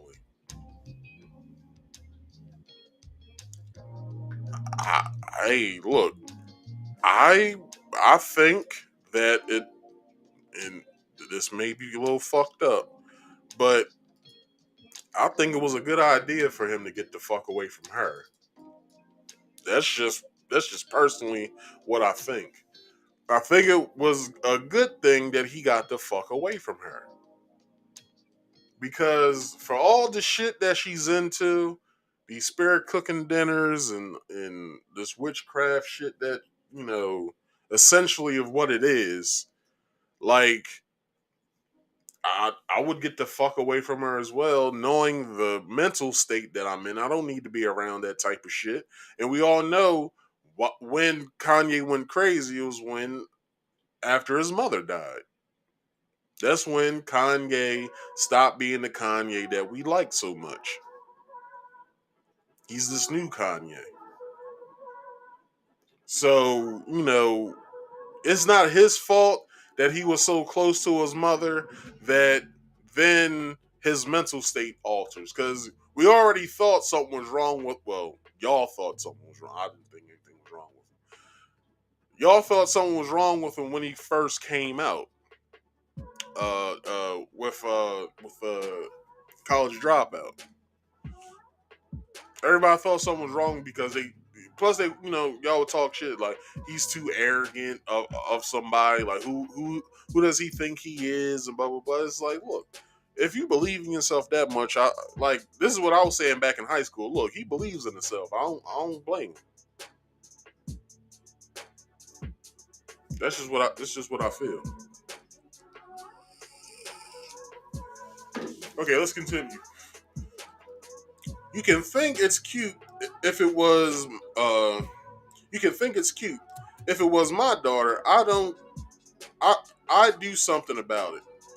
I don't think it's funny. I think that you can write a beat so good that you get to do these things. I don't understand. Anyway, I don't know how you write a beat, but anyway. And society laughs it off because they say, well, she's showing her ass all the time, and he's this and he's that. Now, check this out.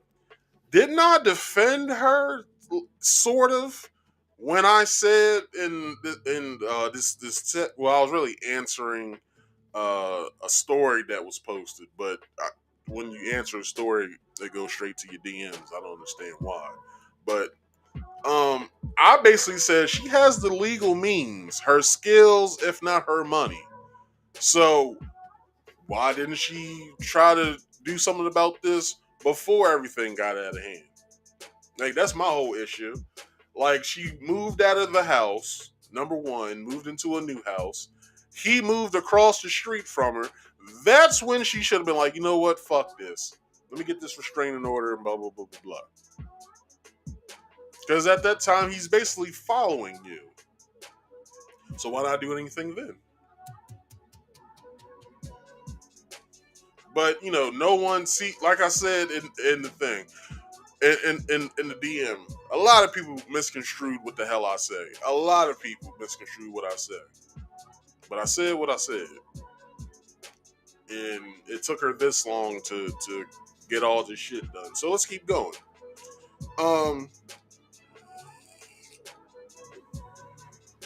Let's see. That's it. He said in the interview recorded before West unveiled the Easy video. He said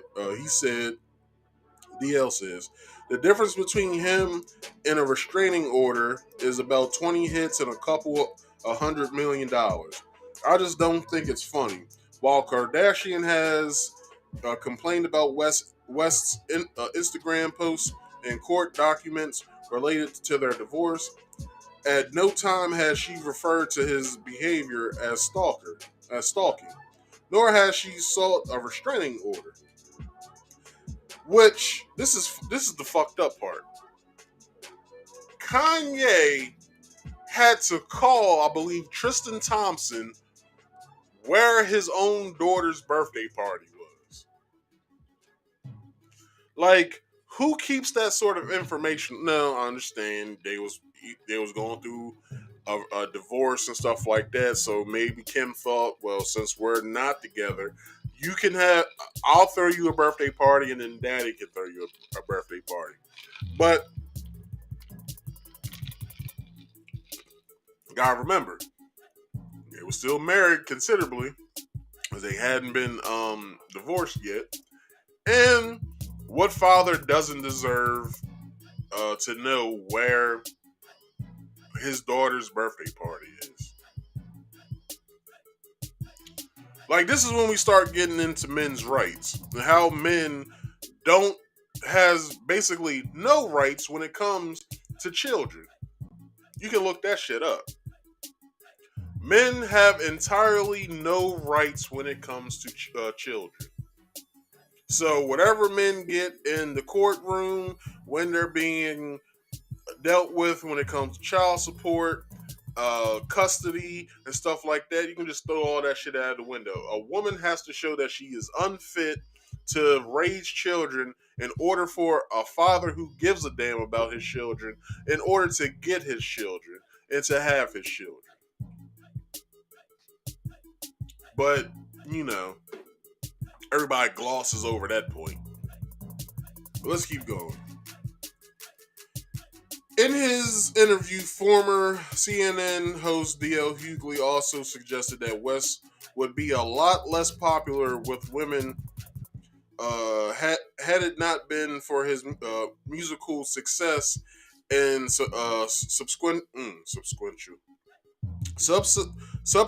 wealth. I think that Kanye wouldn't get any pussy at all if he didn't write any hits.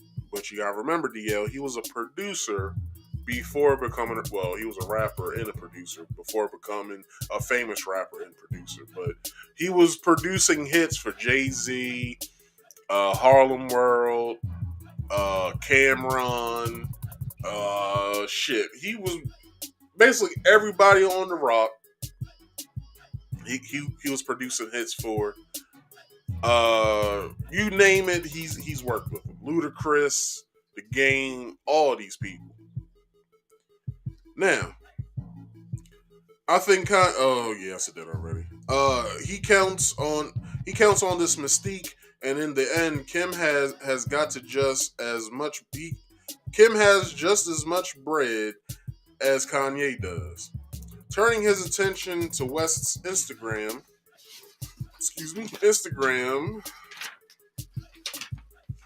post about Skeet Davidson, who he has taken to call Skeet, calling Skeet, because it sticks. It's funny. Come on, now, Skeet Davidson.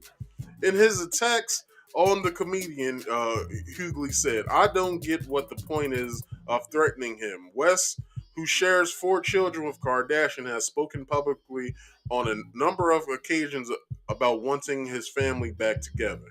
Last month, he shared a video of a truckload of roses that he had delivered to Kardashian's home for Valentine's Day. While Hughley said that he understands West's sentiment, he added that the star is going about things the wrong way. He also suggests that West, who has bipolar disorder, which I believe most people get certain, psychological disorders wrong. He may not even have bipolar disorder. He could have personality disorder. And he's socially awkward. That's number 2. He's socially awkward. If you watch the Genius documentary on Netflix, you can see how awkward he is. So he's awkward. He could have personality disorder, not bipolar disorder. And he's a genius. So in a way, some geniuses don't have common fucking sense. So with all the smarts that they have, all the intellect that they have, most of them don't have common fucking sense. So, so being socially awkward, not having common sense, and your psychological disorder could have been misdiagnosed, and they're giving you medication for something that you may not even have, then, this could be because of, what's going on with him. So, he said he got, liposuction because he got fat off of the meds that he was taking, which is a side effect. You grow, what's that called?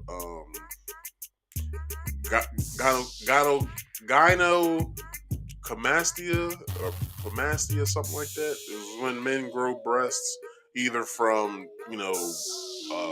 adolescence or medication. So he got fat, grew breasts, had to lose weight, had to get a breast reduction or liposuction, and so he's trying to look good for us, but and at the same time, trying to look good in his marriage and trying to look good for himself. He has a lot of shit stacked on top of him. While on top of that, having a family with kids. Just imagine what the fuck he's going through. While on top of that, trying to balance a career in a businesses, sorry. I wonder how much stress this man is under. Now, hold on. Should take his medicine, he says, from the bipolar disorder, whatever. I would want my family together. I understand that too, Hughley told Vlad TV. But if you want your family, stop doing the shit you did that made her leave. How about take your medicine, all the wild shit you were doing to get her, be different. Urging West to save his crazy shit for his album, Hughley said. You can't threaten a motherfucker and then drop a truckload of roses and think that's okay. Newsweek has contacted representatives of West and Kardashian for comment. Back in February, West took to Instagram to share screenshots of messages where Kardashian told him he was creating a dangerous and scary environment for her boyfriend with his series of targeted posts. And only white women do that. Come on, Kanye, you need to stop this because you're creating a dangerous environment for Skeet. Skeet doesn't have a problem with you. I don't have a problem with you. It's just, you're creating a dangerous environment. Someone could get hurt, and I don't want that to happen. So could you please stop, please? And it's Kanye on the other hand. He's like, nah, bitch, fuck that. It's just like that one. Hold on, let me see if I can find that video real fast. Let me see if I can find this video.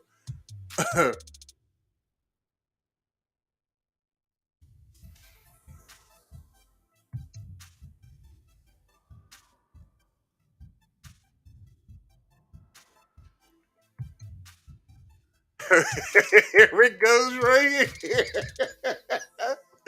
Oh, hold up, y'all. You look. Let me bring this shit up. This is Kanye to Skeet. Get your motherfucking self up. You jumping like you finna throw a kick or something. I'm trying to see what I ain't worried about that kick.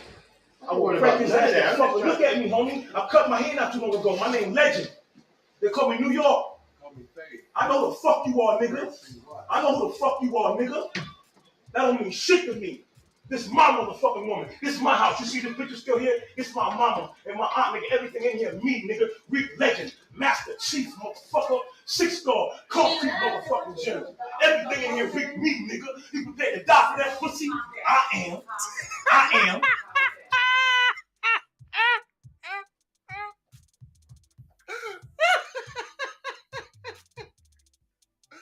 Oh shit! That's Kanye.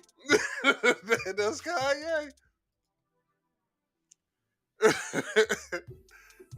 Kanye talk to Skeet. You ready to die for this pussy? I am. Oh man. Where was I? For her boyfriend, sister. Okay, so someone will hurt Pete, and this will be all your fault. Kardashian wrote. West captioned the post. Upon my wife's request, please nobody do anything physical to Skeet. I'm going to handle the situation myself. bar his Easy video.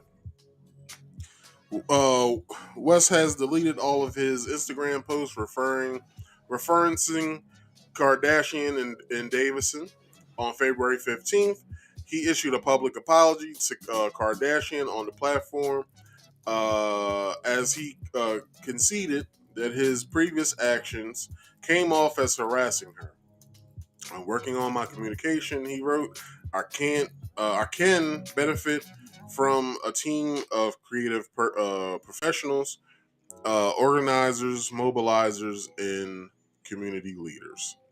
Thank everybody for supporting me. I know sharing screenshots was jarring and came off as harassing Kim.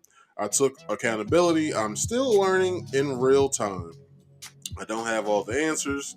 You don't have the answers, Sway. To be good leader is to be a good listener.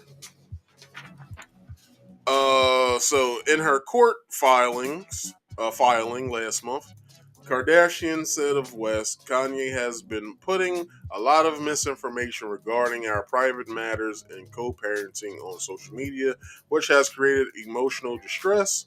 While I wish our marriage would have succeeded, I have come to the realization that there is no way to repair our marriage. Her statement continued. Kanye doesn't Kanye does not agree, but at least it appears that he has come to the realization that I want to end our marriage, even if he does not. Excuse me. I ask that the court restore me to the status of single of a single person so that I can begin the healing process and so that our family can begin the healing process and move forward in this new chapter in our lives. That's what Kim had to say. But let's get to DL. Now you talked about Kanye's crazy actions.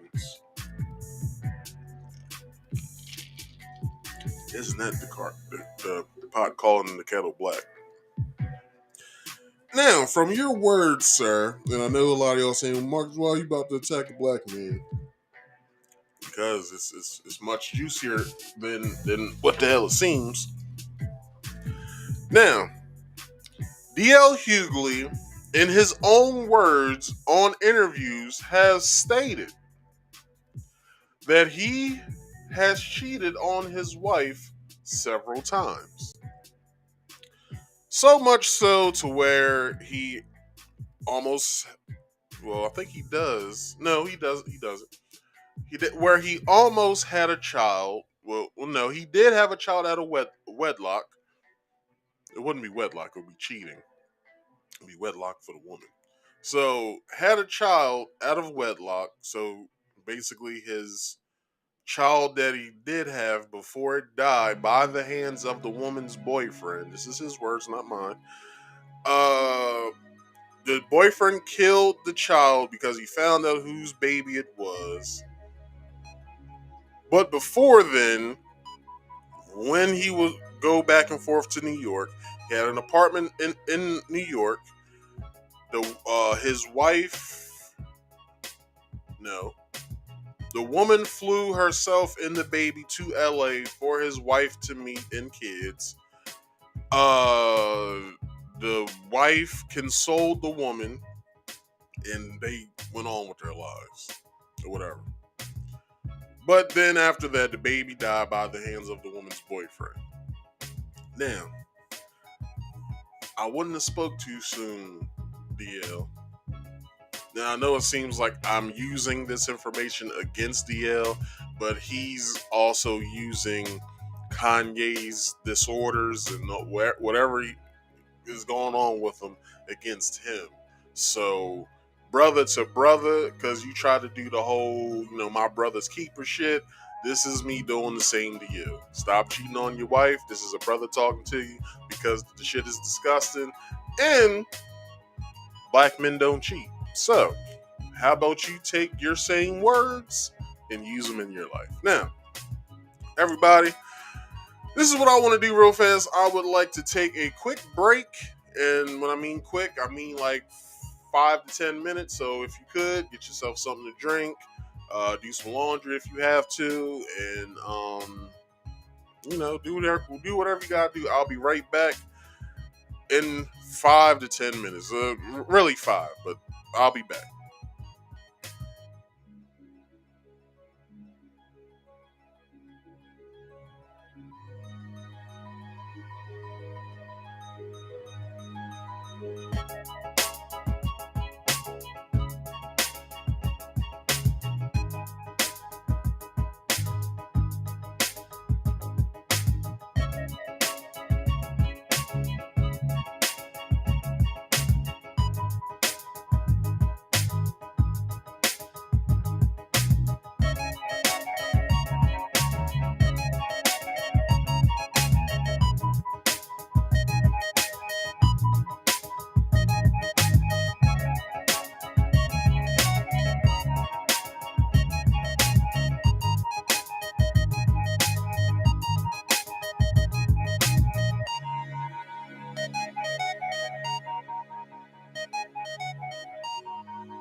Make the wrong move and you'll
What is going on, everybody?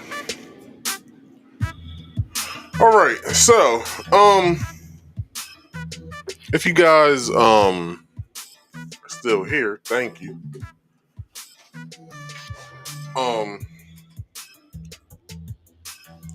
So let's get into the topic of that's at hand today. This Gloria Miller person, I don't know if this is a real person or not. But the way I can find out is this way, is by searching you on YouTube, Gloria. Could just be a bot, so we're gonna check.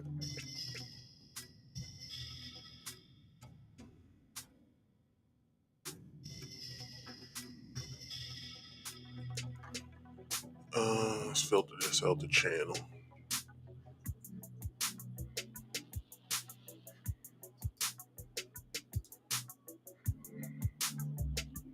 Nope, don't see you, Gloria.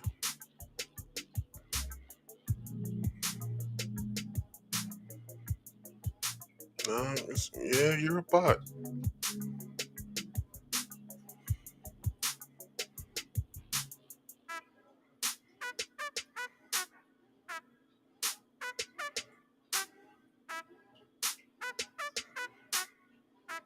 But they popped in and popped out, so, whoever it was. Anyway. So yeah, people. So, if you guys saw the thumbnail of the topic of today, the topic of today is called The Great Reset. Basically, one of the tenets is you will own nothing and be happy. Now, I don't understand what this is, but this fella right here, Klaus Schwab, or Schwab, that's how you say it in Germany, because he's a German. So Klaus Martin Schwab, born March 30th, 1938, is a German engineer and economist. In 1971, he founded what would become the World Economic Forum, where he currently serves as executive chairman. His life: Schwab was born in Ravensburg, Germany. Schwab's family was monitored by the Gestapo, which in 1944 also interrogated his mother, who was from Zurich, Switzerland, for using a Swiss accent in public. The family then relocated to Switzerland. Schwab has been married since 1971. The Schwabs have two children, Nicole and Oliver. Education: Schwab attended first and second grade at the primary school in the Windenville district of Alzey in Switzerland. After World War II, the family moved back to Germany, where Schwab attended the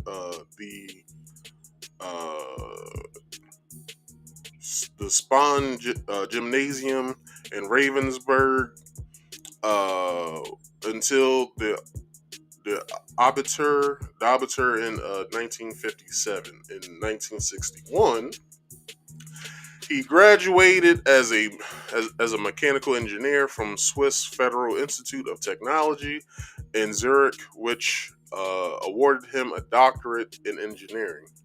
He was also awarded a doctorate in economics from the University of Freiburg and a Master of Public Administration degree from the JFK School of Government at Harvard University.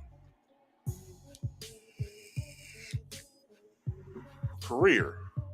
Schwab was professor of business policy at the University of Geneva from 1972 to 2003. Nobody knows where Geneva is. It's in Switzerland, Geneva, Switzerland. That's where the Geneva Convention gets held every year, the very convention of where the U.S. never attends. Let's see. Let's see. And since then has been an honorary professor there. Since 1979, he has published the Global Competitive Report, an annual report assessing the potential for increasing productivity and economic growth of countries around the world. Written by a team of economists, the report is based on a methodology developed by Schwab, measuring competitiveness not only in terms of productivity but also based on sustainability criteria. During the earlier years of his career, he served on a number of company boards such as the Swatch Group, the Daily Mail Group, and Vontobel Holding. He is a former member of the steering committee of the Bilderberg Group. Ooh, the Bilderbergs. You guys don't know what the Bilderbergs are. I suggest you do your research. They're basically a hidden cabal of people who basically make decisions of what's going to happen in the world. And that's just me having my conspiracy theorist Kofi on. Now, World Economic Forum. In 1971, Schwab founded the European Management Forum, which was renamed the WEF, the World Economic Forum, in 1987. In 1971, he also published Modern Enterprise Management in Mechanical Engineering. In that book, he argued that the management of modern enterprise must serve both shareholders and corporate stakeholders to achieve long-term growth and prosperity. Schwab has championed the multi-stakeholder concept since the WEF's inception. In 2015, the WEF was formally recognized by the Swiss government as an international body. Schwab appointed Jose Maria Figueres as CEO of the WEF with the intent that Jose would be his successor. His successor in October 2004. However, Jose resigned. Resigned over his undeclared receipt of more than US $900,000 in consultancy fees from the French telecommunications firm Alcatel. In 2006, Transparency International highlighted this incident in their global corruption report. A quote from Schwab: "Tragedy need not be the only legacy of the COVID-19 crisis. On the contrary, the pandemic represents a rare but narrow window of opportunity to reflect, reimagine, and reset our world to create a healthier, more equitable, and more prosperous future.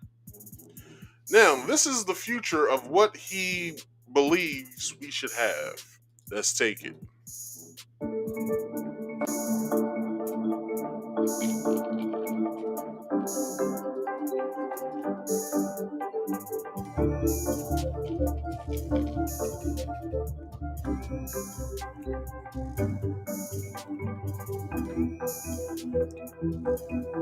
Now, that's it. Hold on. That said, the U.S. won't be the world's leading superpower.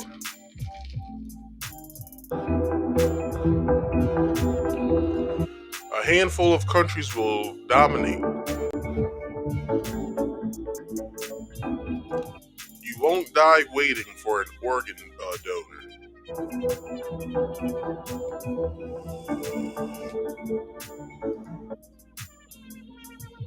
That says we won't transplant organs, we'll print new ones, and instead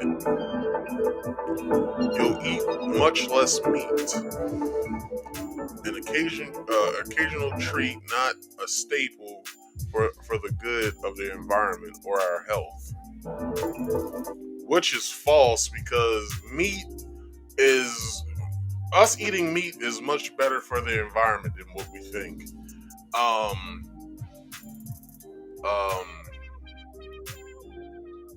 if you get grass-fed beef, which if you go to your local, I would say if you go to like a farmer's market. Well, here's another homework assignment for y'all. Go to like a Walmart or somewhere, get yourself some either a steak or some ground beef, either or, right? Just get like regular, what's that? 80/20? Yeah, get 80/20 or 70/30. No, 80/20 I think is the standard. Get regular 80/20, which means it has 20% fat, 80% meat. Then go to I would say a farmer's market and get some grass-fed beef. You will see the difference in the two, and get the same ratio. Get 80/20. You'll see the difference between the two from corporation, uh, the corporation beef, which is whatever. I think it's like 7 different meat processing plants out there. Whatever which one that either your local farm, your local grocery store gets it from, or what have you. I think they're all placed in different parts of the world. Well, not world, but the country. I think the closest one to us in my state is thinking either Ohio, if not Pennsylvania, maybe. So yeah. But what the hell did Gloria? I never read it. I just saw that it was a weird photo sitting up here.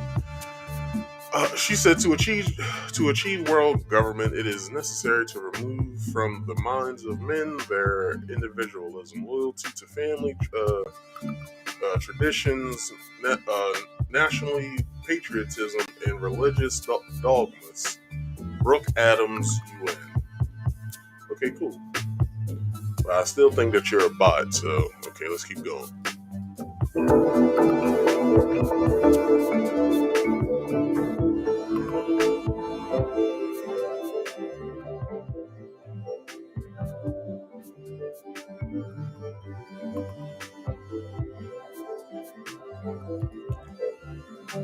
But they're already paying a substantial carbon tax, so they would pay a more substantial carbon tax? I'm not getting this. And then fossil fuels will basically be history. We'll all be driving electric cars.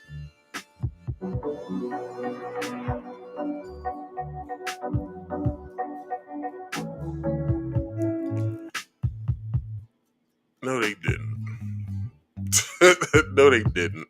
Scientists will have worked out how to keep you healthy in space to start the start of a journey to find alien life. Isn't that what your boy Elon Musk wants to do?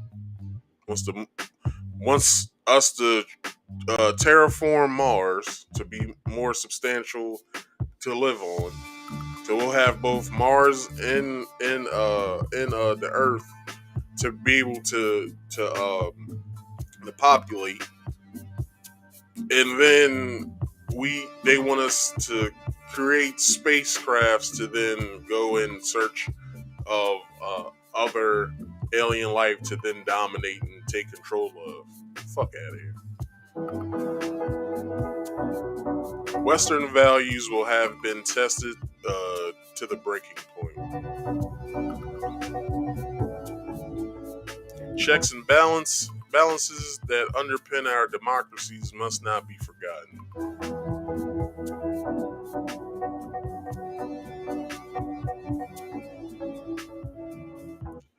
Now, that's, I believe, quotes from his book, from Klaus Schwab's book that he wrote, I believe in 2020, but it came out last year. If not, came out in 2020.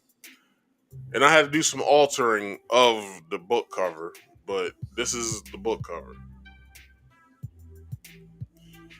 And you can buy it. So, I don't know how much it is, but I'm pretty sure it's probably no more than $80 maybe, because he's a rich man, so you got to take that in consideration. So,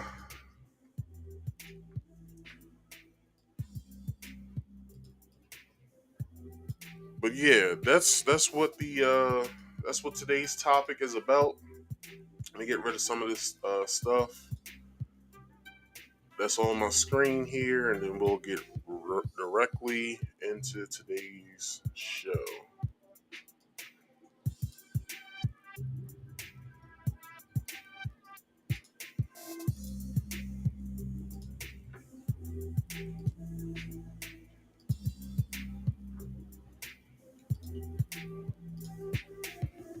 All right.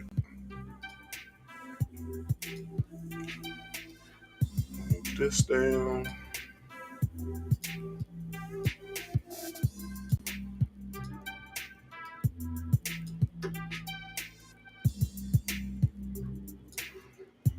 All right. So let's get into today's show. So Geneva, COVID-19 lockdowns may be gradually easing, but anxiety, the world's social and economic prospects is only inter in intensifying. Sorry, there's a good reason to worry. A sharp economic turndown has already begun, and we could be facing the worst depression since the 1930s. But while this outcome is likely, it is not unavoidable. To achieve a better outcome, the world must act jointly and swiftly to revamp all aspects of our societies and economies, from education to social contracts and working conditions. Every country, from the United States to China, must participate in every industry, from oil and gas to tech, must be transformed. In short, we need a great reset of capitalism. There are many reasons to pursue a great reset, but the most urgent is COVID-19. Having already led to hundreds of thousands of deaths, the pandemic represents one of the worst public health crises in recent history. And with casualties still mounting in many parts of the world, it is far from over. This will have serious long-term consequences for economic growth, public debt, employment, and human well-being. According to the Financial Times, global government debt has already reached its highest level in peacetime. Moreover, employment is skyrocketing in much countries. In the US, for example,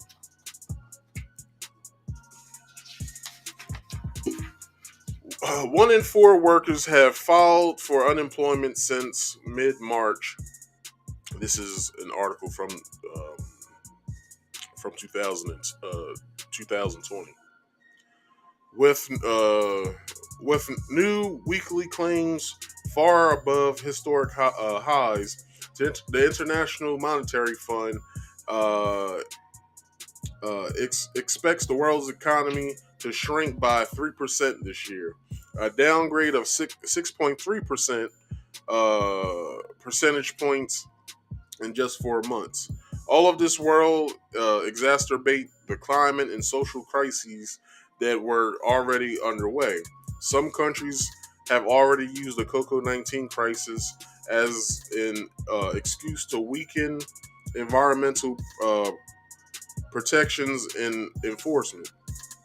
In frustrations over social ills like rising inequality, U.S. billionaires' combined wealth has increased during the crisis, which it did, are intensifying. Left unaddressed, these crises together with COVID-19 will deepen and leave the world even less sustainable, less equal, and more fragile. Incremental measures and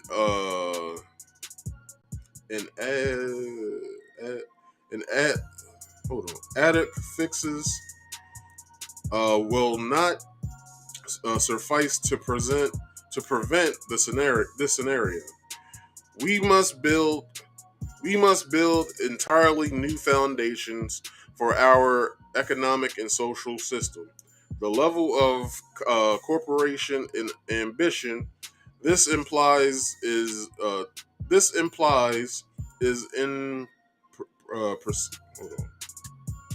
unprecedented. Sorry, but it is not.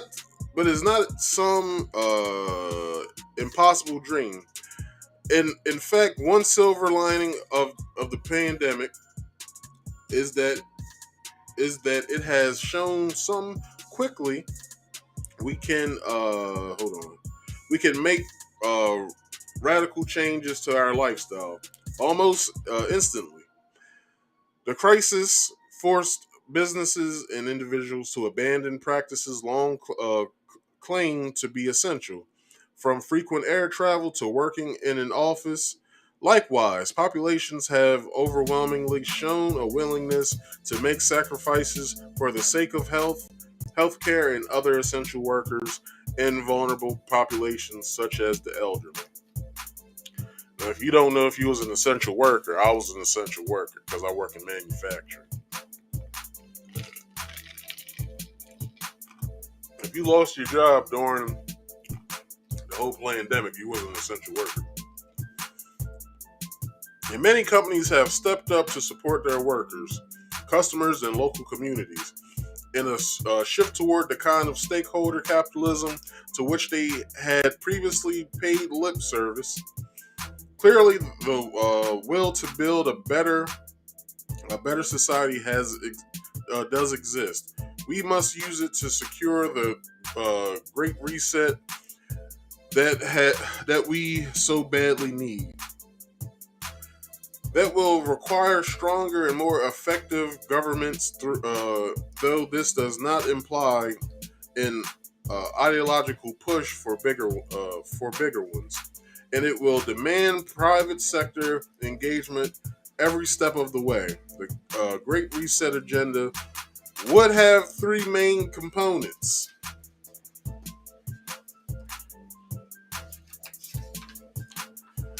The first would steer the market toward fairer outcomes. To the end, government should improve coordination. For example, in tax, regulatory, and fiscal policy, upgrade trade agreements, and create the conditions for stakeholder economy. Basically, what they want to go into stakeholder economy, they want to have instead of a capitalistic society, which means you will own nothing and be happy. Let's keep going.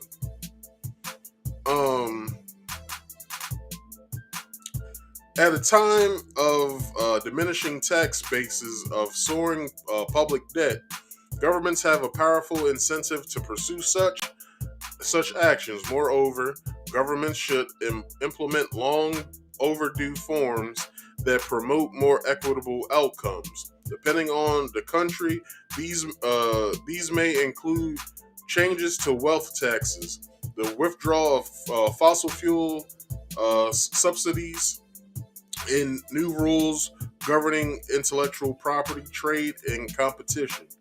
The second component of a Great Reset agenda would ensure that investments advance shared goals such as equality and sustainability. Here, here the large scale, spending programs that many governments are implementing represent a major opportunity for progress. The European Commission, for one, has unveiled plans for a 750 billion, which is $838 billion over here in the U.S. Recovery fund. The U.S., China, and Japan has also ambitious economic stimulus plans. Rather than using these funds as well as investments for private entities in pension funds to fill cracks in the old system, we should use them to create a new one that is more resilient, equitable, and sustainable in the long run. So y'all remember I went over the Hamilton, the CBDC? Yeah, that's a part of this. The Build Back Better plan that Joe Biden wants to implement. This is a part of that. So let's keep going. This means, for example, building green urban infrastructure and creating incentives for industries to improve their track record on environmental, social, and governance metrics.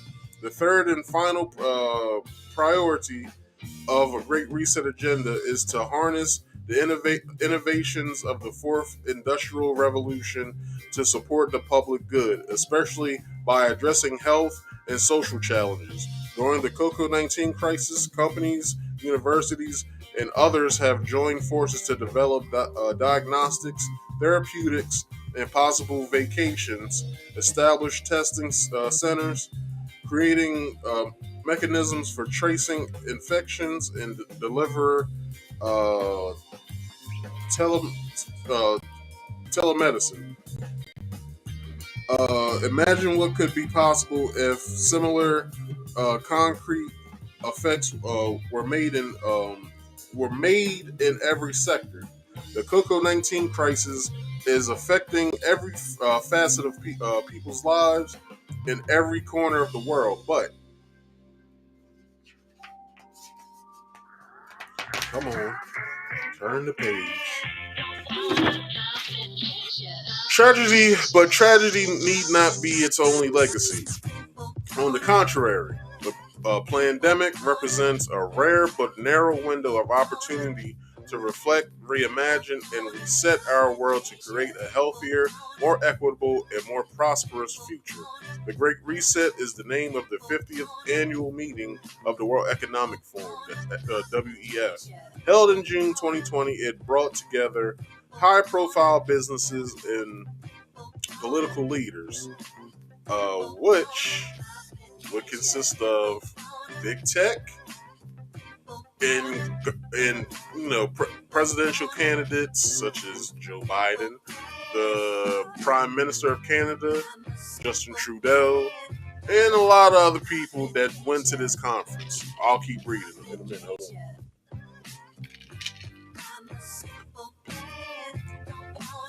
on.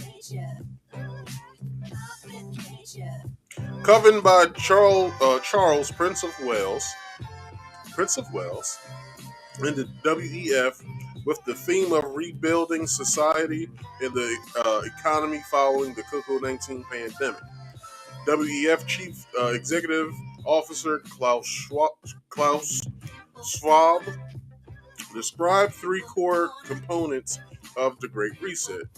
The first involves creating conditions for a stakeholder economy. The second component include building in a more resilient, equitable, and sustainable way based on environmental, social, and governance (ESG) metric, which would incorporate more green public infrastructure projects. The third component is to harness the innovations of the fourth industrial revolution.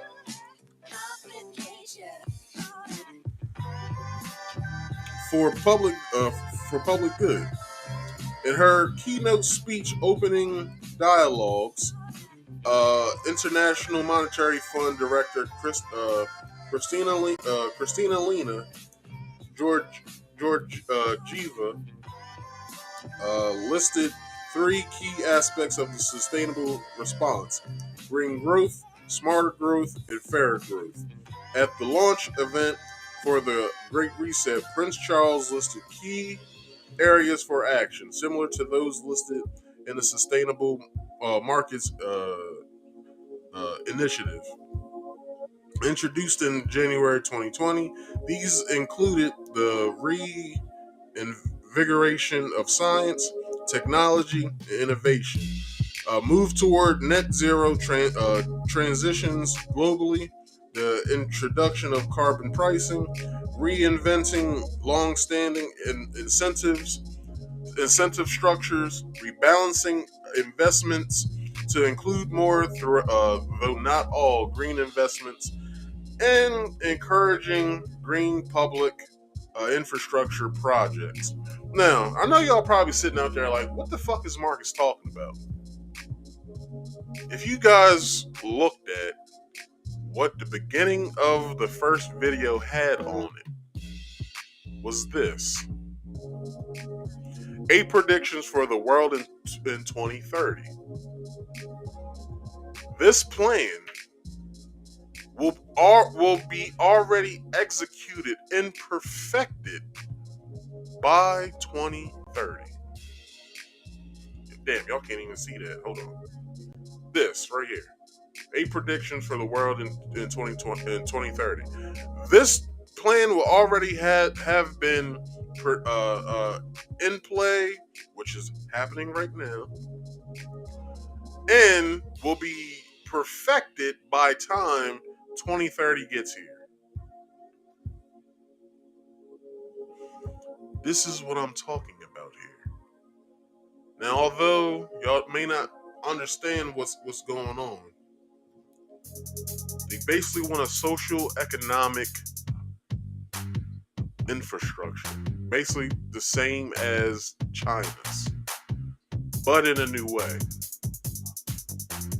That's why the first part of this whole thing is this: you will own nothing and you'll be happy. Basically, you'll become a leaser. We already lease certain things now, such as phones, cars.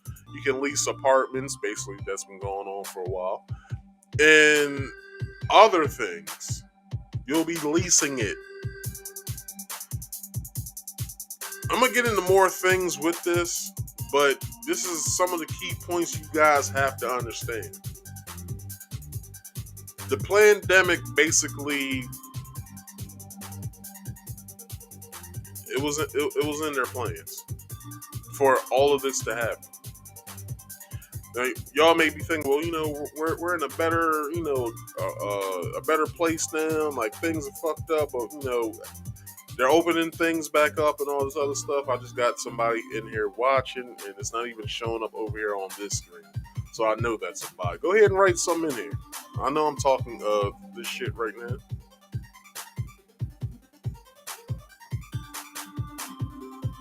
here's the scary part when it comes to money. They want a digital currency, such like like uh like Bitcoin or cryptocurrency, I should say. The Hamilton of which I spoke of a few weeks ago. Yeah, the digital currency of which I spoke on a couple weeks ago is all in this plan. Person that's watching, go ahead and write something in the chat so I can block you if you write something stupid. Because I already know it's a bot. If you're not a bot, just write something. Now, in June 2020, the theme of the January 2021 50th World Economic Forum annual meeting was announced as the Great Reset, connecting both in-person and online global leaders in Davos, Switzerland, with a multi-stakeholder network in 400 cities around the world. The Great Reset was also to be the main theme of the WEF's summit in Lucerne, yeah, I think I said that right, in May 2021, which was postponed to 2022. The World Economic Forum generally suggests that a globalistic world is best managed by a self-selected coalition of multinational corporations, such as Facebook or YouTube, governments and civil society organizations, the CSOs. It sees periods of. I don't want to play my theme song right now.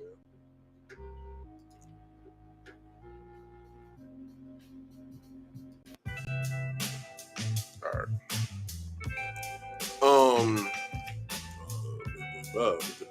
It sees periods of global instability, such as the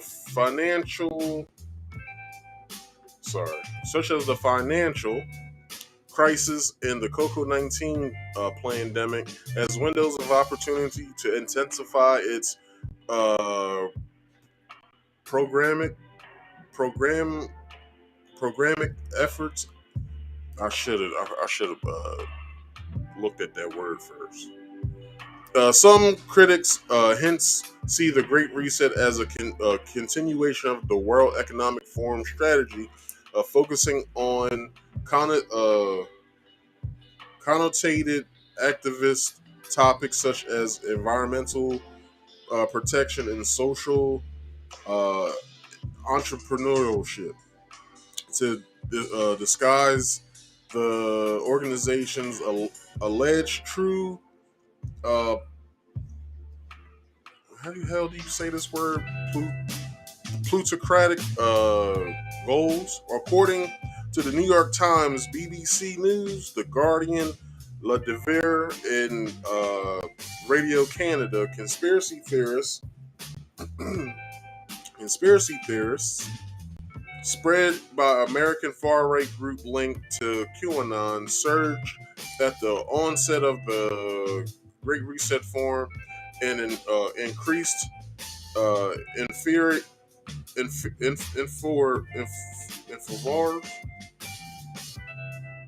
in fervor, as leaders such as U.S. President Joe Biden, New Zealand Prime Minister Jacinda Ardern, and Canadian Prime Minister Justin Trudeau incorporated ideas based on a reset in their speeches. Now, the countries that has endorsed this, political leaders such as Canadian Prime Minister Justin Trudeau, U.S. President Joe Biden, and New Zealand Prime Minister Jacinda Ardern have endorsed the idea of building back better. As the UK Prime Minister Boris Johnson, Time magazine published a series entitled The Great Reset, How to Build a Better World Post COVID-19, which included a collection of articles, columns, talk videos, and interviews. So this is what Canada is up to with this. In a June 2011-2020 meeting with the Prince of Wales, a permanent representatives to the United Nations from the Commonwealth of Nations, not just for Canada. Hold on, I'm not even on that page.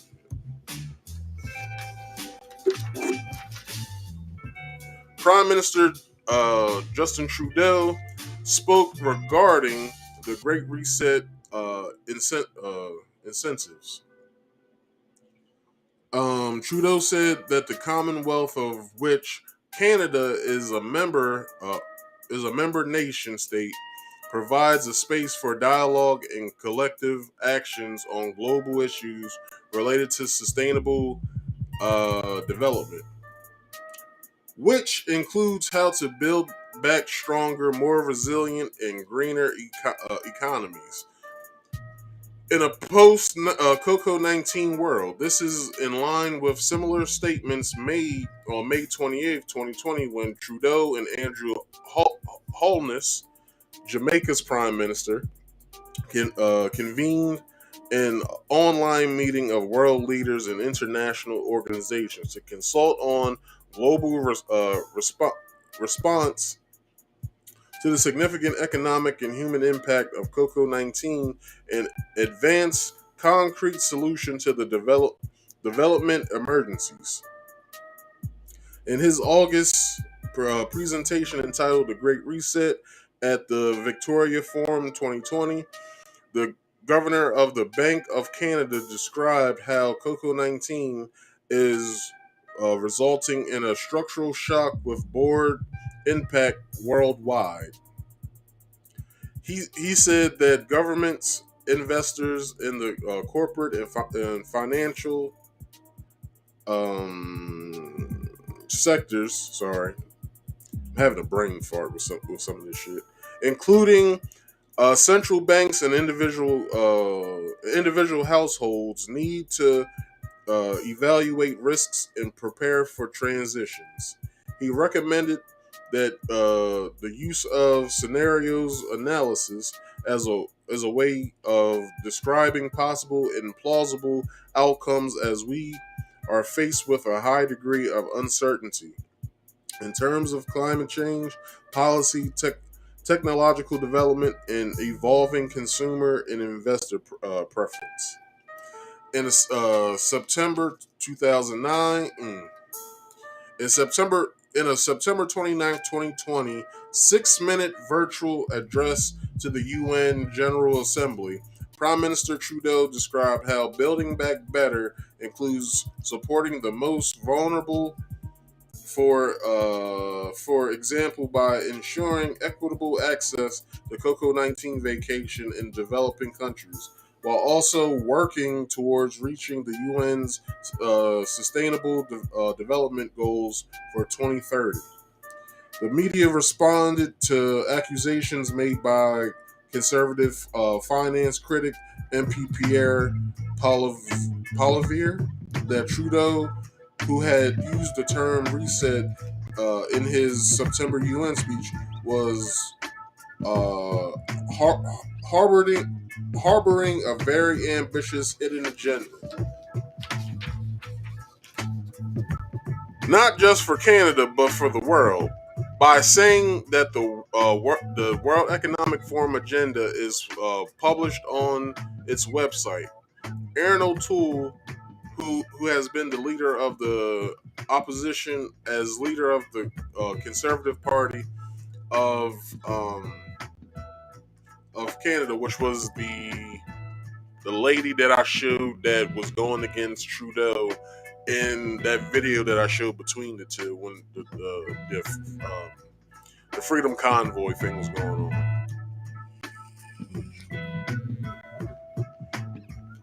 Since August 24, 2020.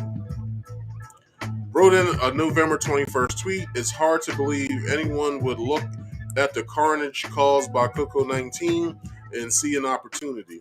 The message was the conservatives want to bring back economic certainty, while liberals want to reimagine the economy, which O'Toole described as a massive and risky experiment. The Post said that Polivier, I don't know how to say his name, it's Poilivre. So somebody send me the phonetic way to say that. Had launched a petition that gathered 70,000 signatures within 3 days on November 20th, in which he cautioned that the liberals were secretly planning on re-engineering economies and societies to empower the elites at the expense of the people, to remodel Canada to Trudeau's alleged socialist ideology.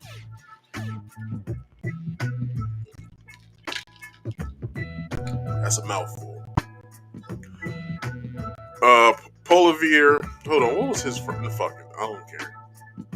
Used phrases from Trudeau's September speech to imply that Trudeau's statement that Coco-19 had provided an opportunity for a reset to reimagine economic systems that actually address global challenges like extreme poverty, inequality, and climate change, was evidence that Trudeau was part of the Great Reset conspiracy theory that had been circulating for some time.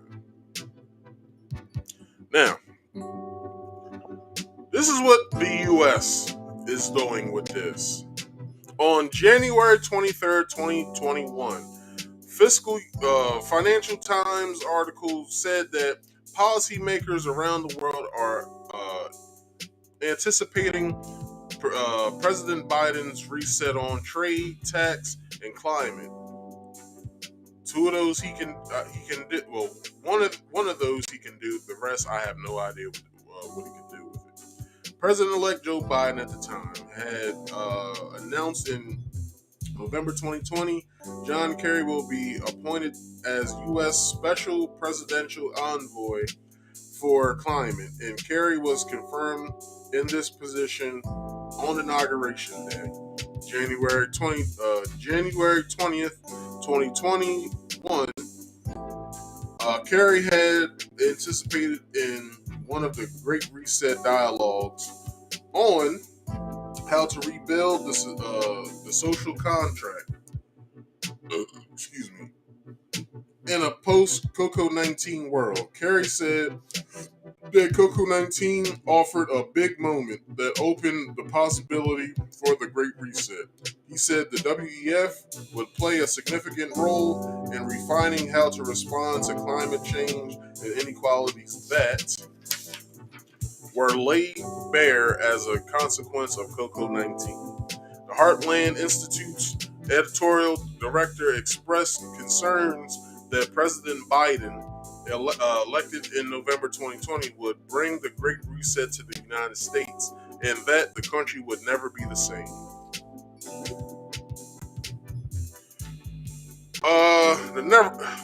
The Netherlands. In December 2021, the Dutch government published its past correspondence with representatives of the World Economic Forum showing extensive influence on the WEF on matters of Dutch policy. The documents, which among other called the Netherlands to take the lead in implementing the Great Reset, were officially made available by the Dutch government.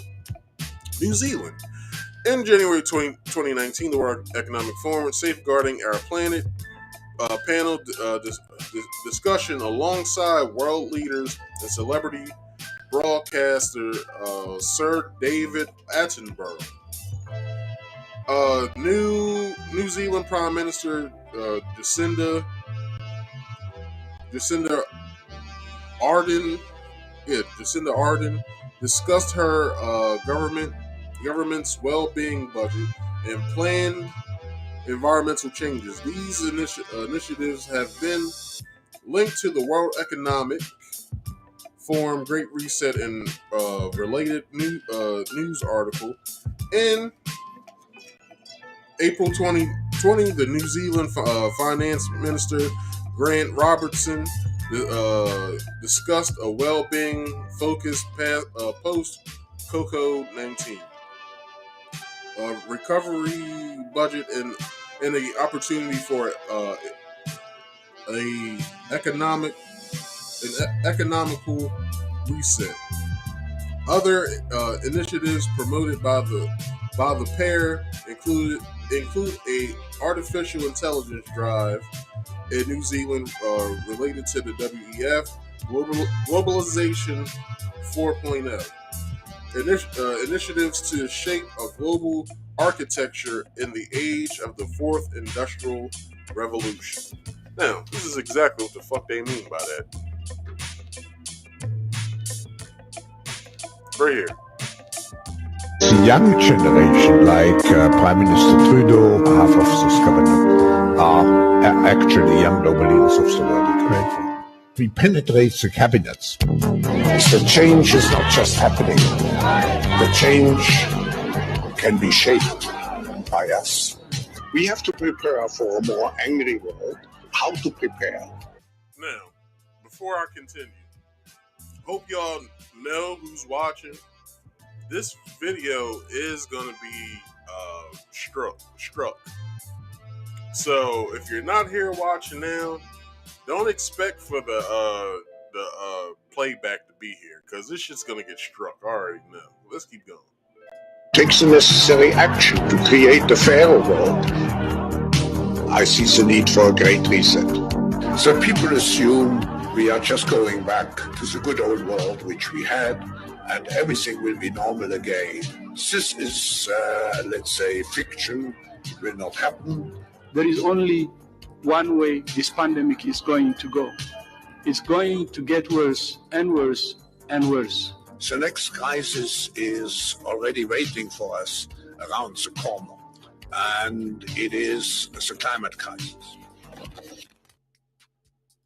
I created the community of global shapers. All right, that's the next video. So, by mid-April 2020, against the backdrop of COVID-19 pandemic, the COVID-19 recession, the 2020 Russia-Saudi Arabia oil price war, and the resulting collapse in oil prices, the former governor of the Bank of England, Mark Carney, described possible fundamental changes in an article in the Economist.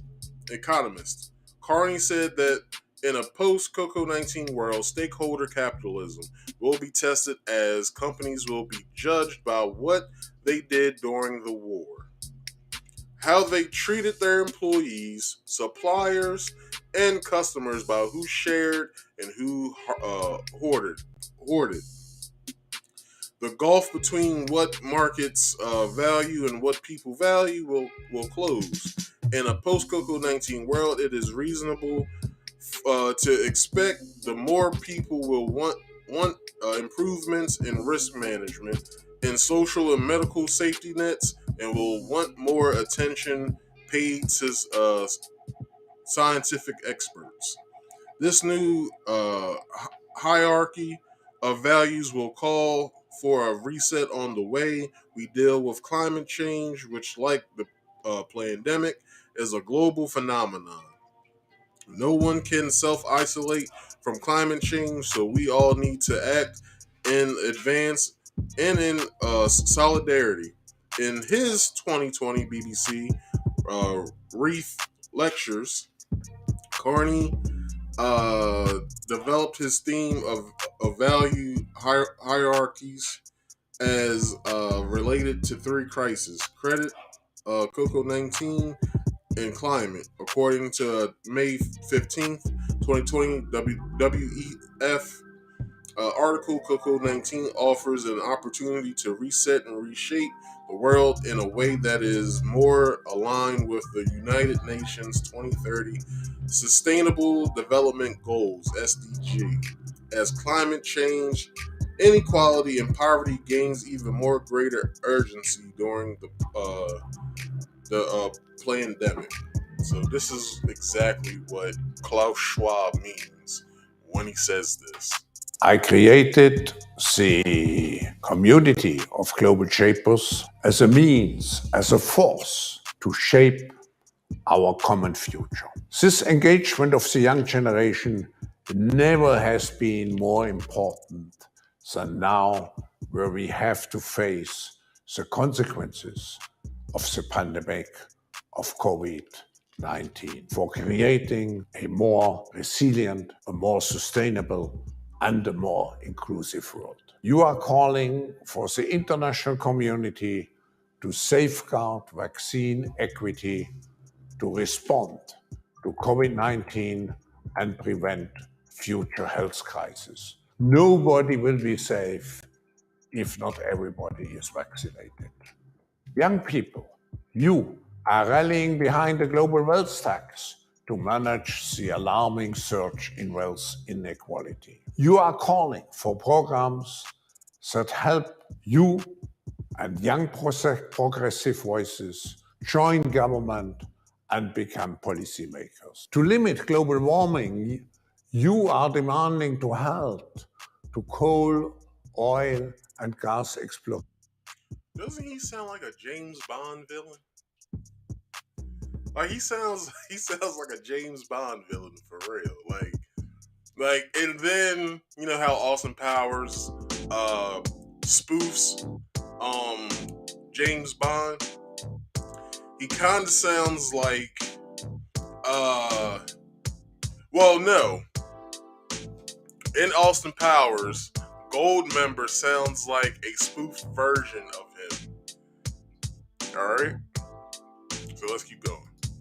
You are asking firms to replace any corporate board directors who is unwilling to transition to cleaner energy sources. You are championing an open internet and a 2 trillion digital access plan to bring the world online and prevent internet shutdown. And you are presenting new ways to minimize the spread of misinformation, and you want to combat dangerous extremist views in the internet. On stakeholder capitalism will be the key. For us to simply go back to some kind of normal. But to be honest, normal was the problem. And today we have a very rare and narrow opportunity for us to build back better and leave that old norm behind. Let me be very, very clear. Nothing is off the table. Any and every idea at this stage is worth considering. Now, this is scaring the shit out of y'all. It's also scaring the shit out of me. So let's keep going. This includes resetting labor markets as more people work remotely, speeding up the process of the future of work. The reset will advance work already begun to prepare for the transition of the fourth industrial revolution by upscaling and rescaling workers. Another post-COVID-19 concern raised by the WEF is food security, including the risk of disruption to food supply chains. Which means, if you guys don't know this term, useless eaters, which it would be everyone who isn't a part of like the elite or like the wealthy or whatever, they want us dead basically. And with the whole like crypto thing, if it doesn't come to that, it'd be like a voucher, like a new currency type of thing. It'd be like either cryptocurrency or a voucher type of thing, to where your employer can basically pick and choose what you're able to buy, basically. So let's say on their computer screen there's a list, and there's on one side is people, on like the top side is like items that they can get. They can pick and choose what you'll be able to get. So let's say you want to buy, I don't know, a new iPhone. They can click off like necessities or some, or well, not necessities, but like what would they call like a phone or whatever in that regard. Damn, I forgot. But anyway, let's say you want a new iPhone. Well, they can click off on their computer screen not to get electronics, or they'll click off, you can't get electronics. So when you try to use your voucher in like Apple Store or like a cell phone store, you'll be denied access to buy anything in that store. So yeah, this is the scary shit that we could be in draconian. What's the word that they use in 1984? Draconian and fuck. What's the term that they used? Fuck, I forgot.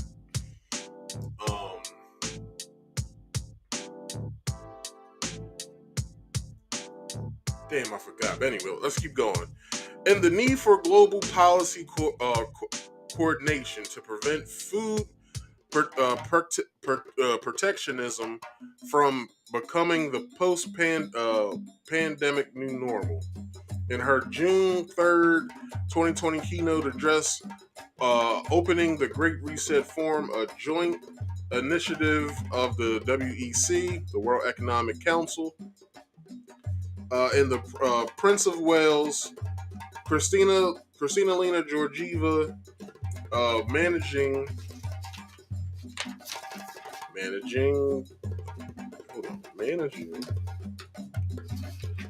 director of the International Monetary Fund, the IMF, said that there has been a massive injection of fiscal stimulus to help countries deal with this crisis, and that it was paramount importance that this growth should lead to a greener, smarter, fairer world in the future. Kristalina listed three aspects of the Great Reset: green growth, smarter growth, and fairer growth.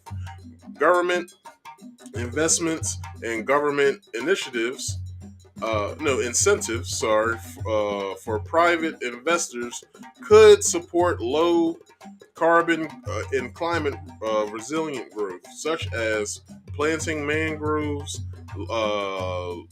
land restoration, which the land is fucked up really with these Monsanto seeds, reforestation, or insulated buildings. I said insulting. With low oil prices, the timing was right to eliminate fossil fuel subsidies and introduce carbon pricing and incentivize future investments. The COVID-19 pandemic presents an opportunity to shape an economic recovery in the future direction of global relations, economies, and priorities. In June 2020, Klaus Schwab, who founded the World Economic Forum in 1971, is currently its CEO, described the third core component of the Great Reset. The first includes creating conditions for stakeholder economy, improving policies and agreements on taxes, regulations, fiscal policies, and trade to result in fairer outcomes.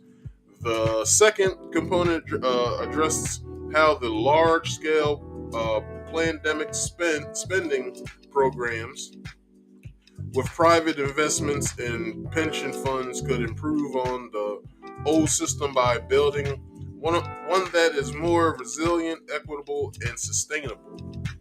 Over the long term, by building green urban infrastructure in creating incentives for industries to improve their track record on environmental, social, and governance (ESG) metrics. The third component of the Great Reset agenda is to harness the innovations of the fourth industrial revolution for the public good. A July 2020 non-fiction by Schwab economist uh, Theory. I guess that's how you say this person's name. Theory Mallory developed the plan to more detail. That was the book that I showed. All right, the book cover I showed, that blue book cover I showed.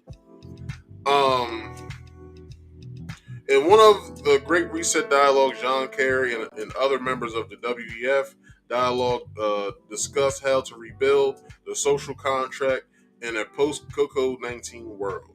According to Prince of Wales, Prince Charles, the economic recovery must put the world on a path of sustainability, which would include carbon pricing. Prince Charles emphasized that the private sector would be the main drivers of the plan. The market should adopt to the current reality by aiming for fairer results, ensuring that investments are aimed at mutual progress, including accelerating uh, ecological friendly ecological friendly investments, and to start a fourth industrial revolution, creating digital economic and public infrastructure. Remember what I just said. They just said it in here. Digital economic, all right, which means digital money, all right. We already basically have digital money now because basically when you go to your ATM, whatever ATM you use, you're basically looking at digital money, and then the money prints out of thin air, which really the money's right there in the machine, but uh, it basically prints out of nowhere, basically. Well, not prints, it counts out of nowhere, then it's given to you. There's the whole debit card thing that we have now, where we can go to the ATM and get out money, which back in the day they called it the Mac machine. If you guys don't remember that, the Mac machine. That's crazy. I don't remember that. They called it the Mac machine back then.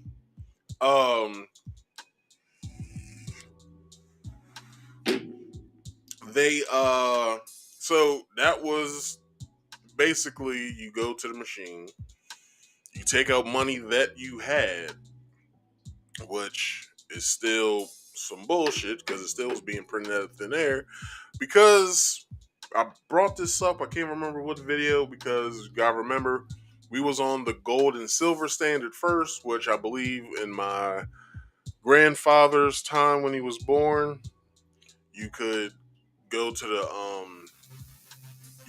bank, you could give them a note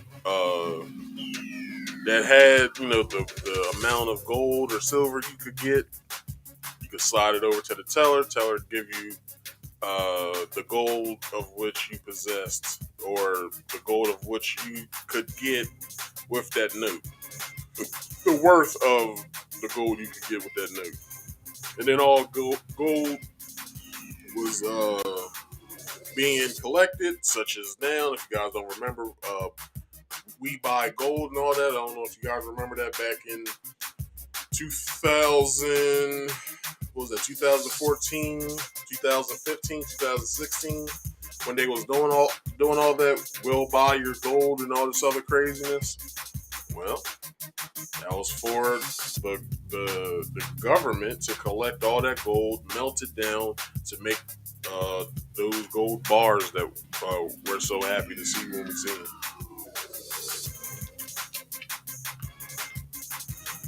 All right. According to Klaus Schwab, they would not change the economic system, but rather improve it to what he considers to be responsible capitalism. The the Brookings institution described their three-point plan in a response to the COVID-19 crisis: response, recovery, and reset. For the near term, it involves response.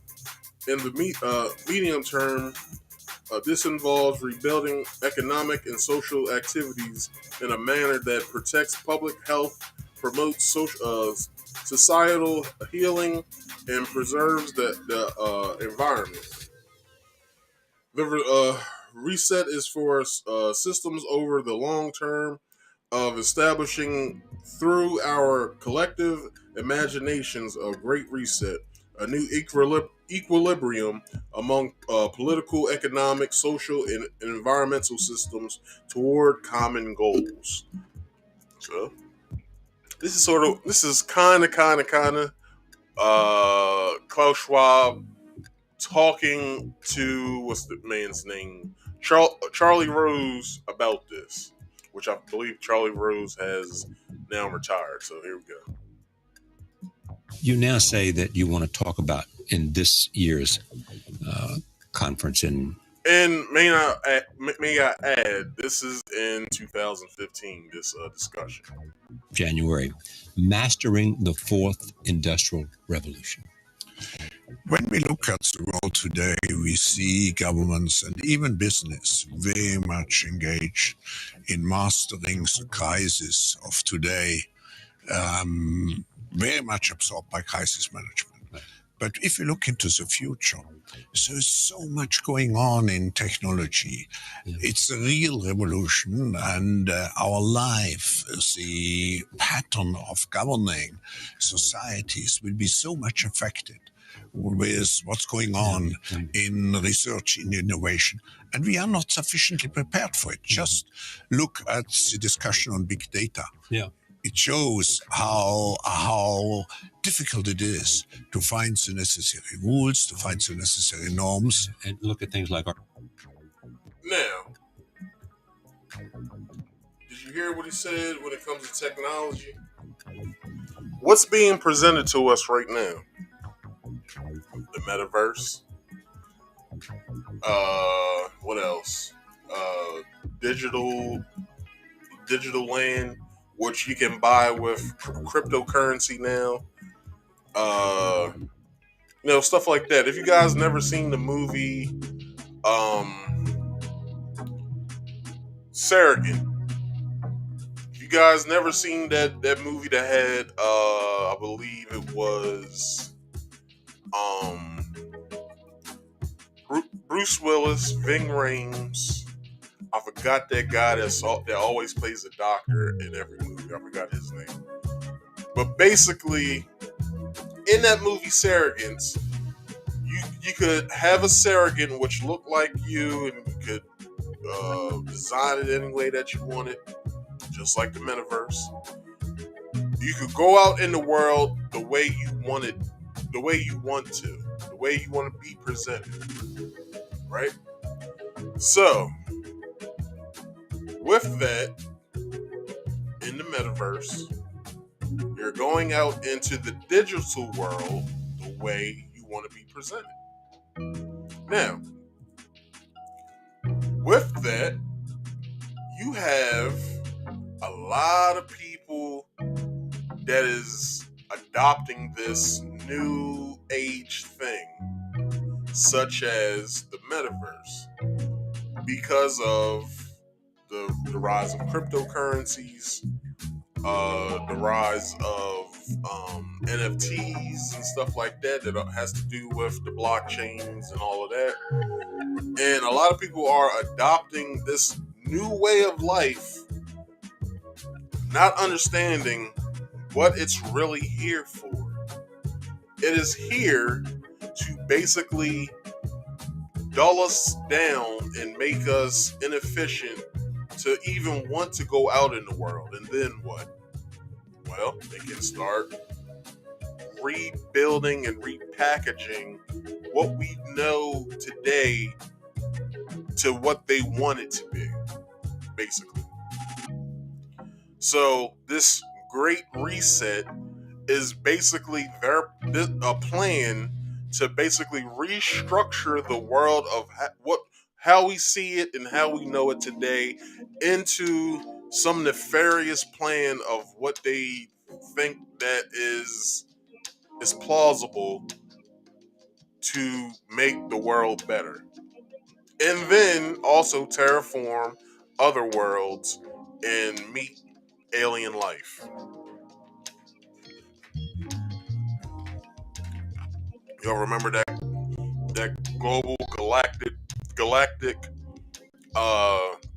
federation that I was speaking on with the UFO story that I did?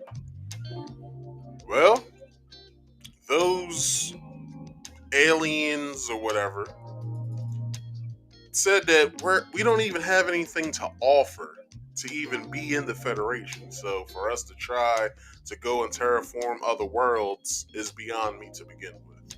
So and I know I'm talking crazy, and I got my tinfoil kufi on right now, but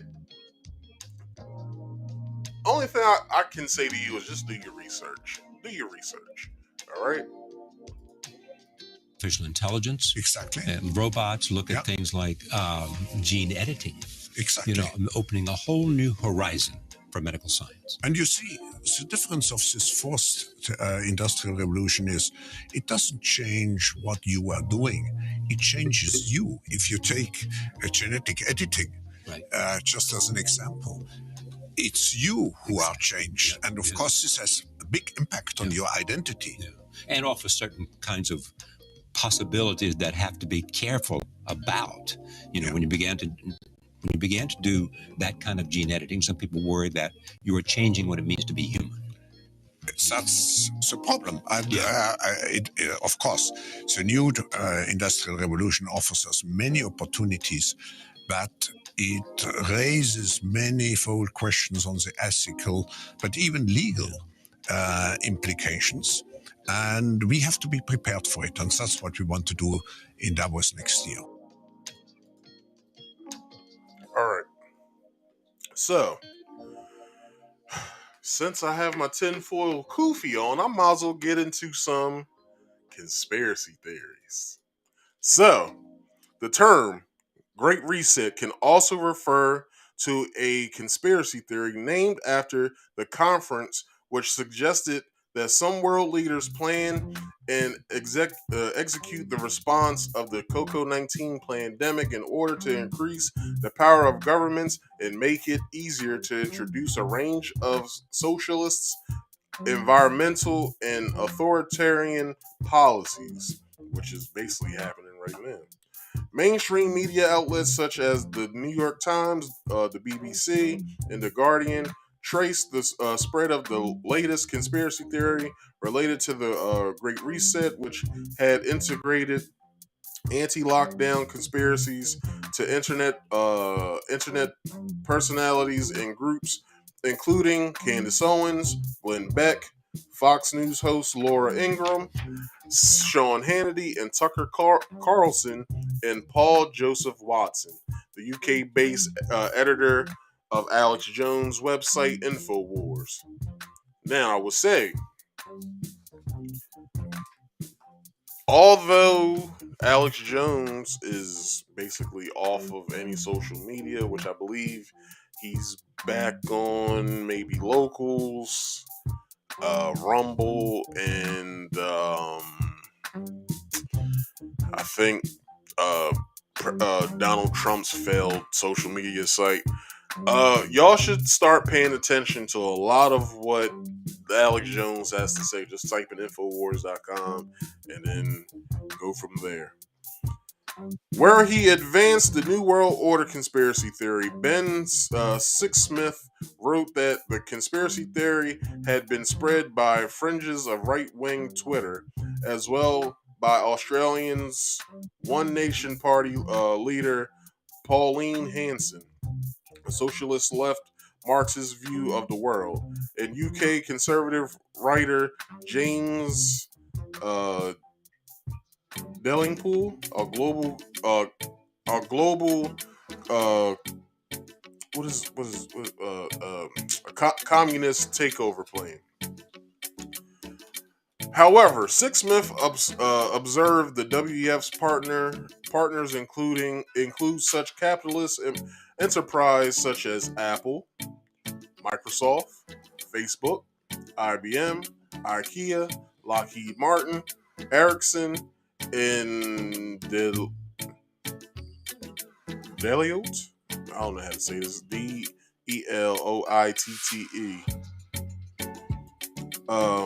So where am I at?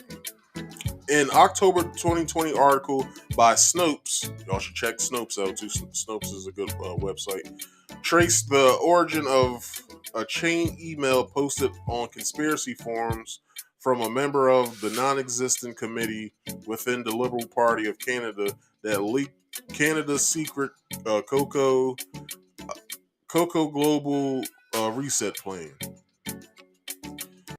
To the Q dictated Q Research Board of on 8kun, which is 8kun is I think like a Chinese version of like 8chan or 4chan. Hey, what's going on? You're not gonna stay here long. Sorry. Where am I at? 8kun.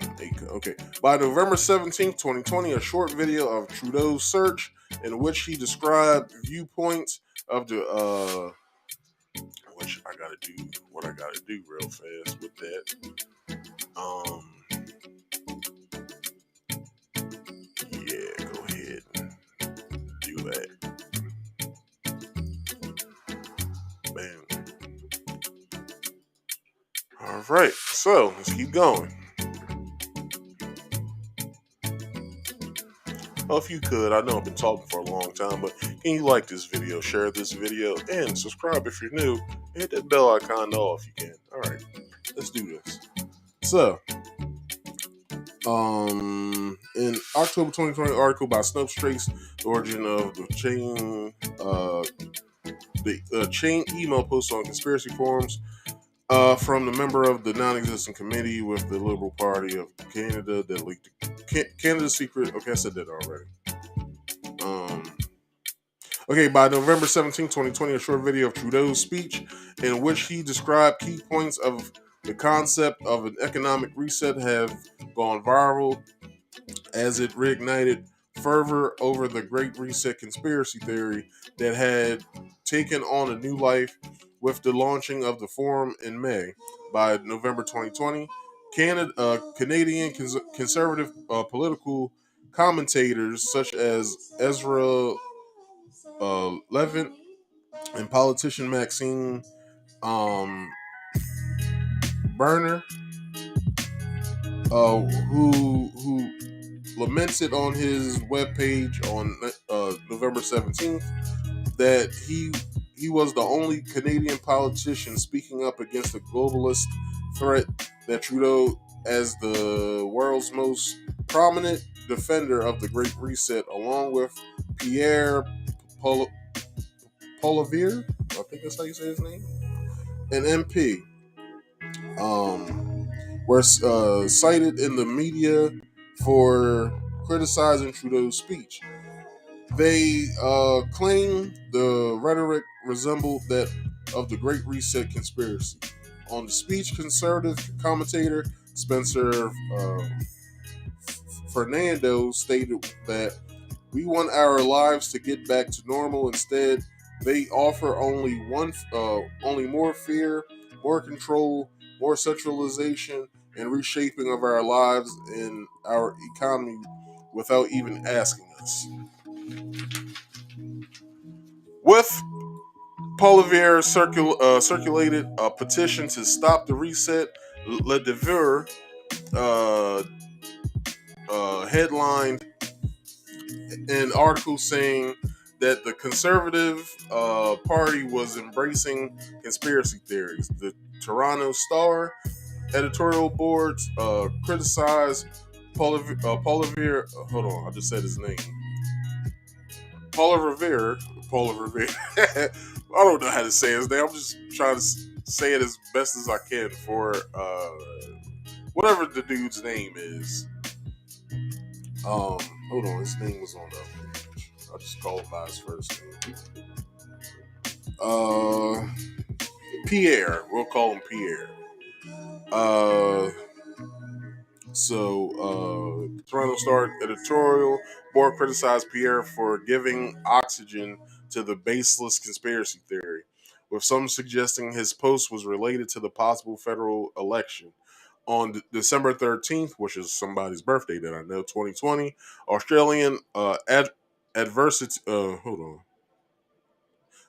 Australian advertising executive Rowan Dean promoted the conspiracy theory on Sky News Australia, claiming that the Great Reset is a serious and dangerous a threat to our prosperity, to your prosperity and to your freedom, as we had faced in decades.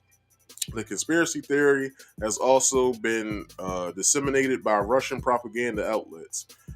According to Oliver Cam, in an article for the CapX website, the propaganda, how do you say this word?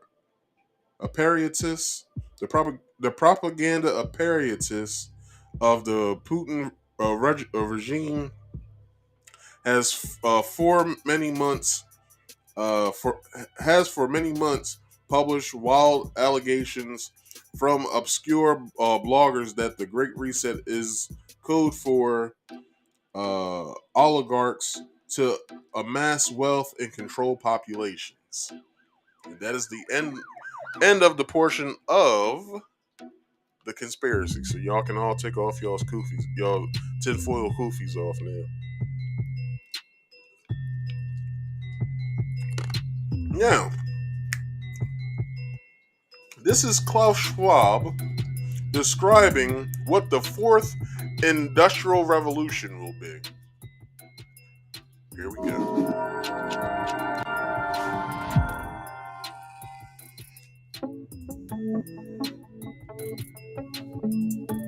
The fourth industrial revolution will impact our lives completely. It will not only change how we communicate, how we produce, how we consume, it will change actually us, our own identity, and of course gives life to such policies and developments like smart traffic, smart government, smart cities. What we will see is that everything will be integrated into an ecosystem driven by big data and driven particularly by close cooperation also of governments with business, civil society. And this revolution will come at a breathtaking speed. It will be like a tsunami. And actually, it's not just a digital revolution, it's digital, of course, physical, it's nanotechnology, but it's also biological. And those three dimensions provides a particular force to this revolution. So what the World Economic Forum is doing is to promote this public-private cooperation to master the fourth industrial revolution.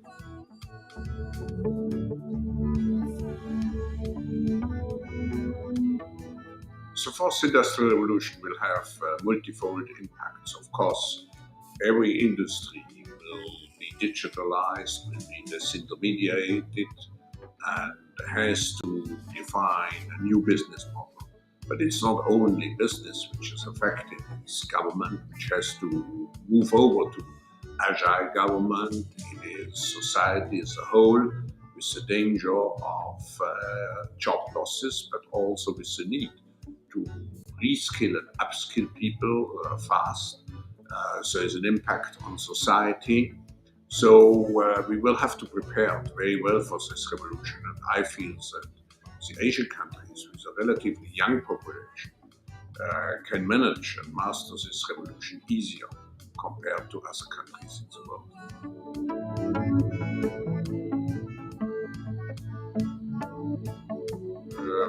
what is particularly important is the educational system.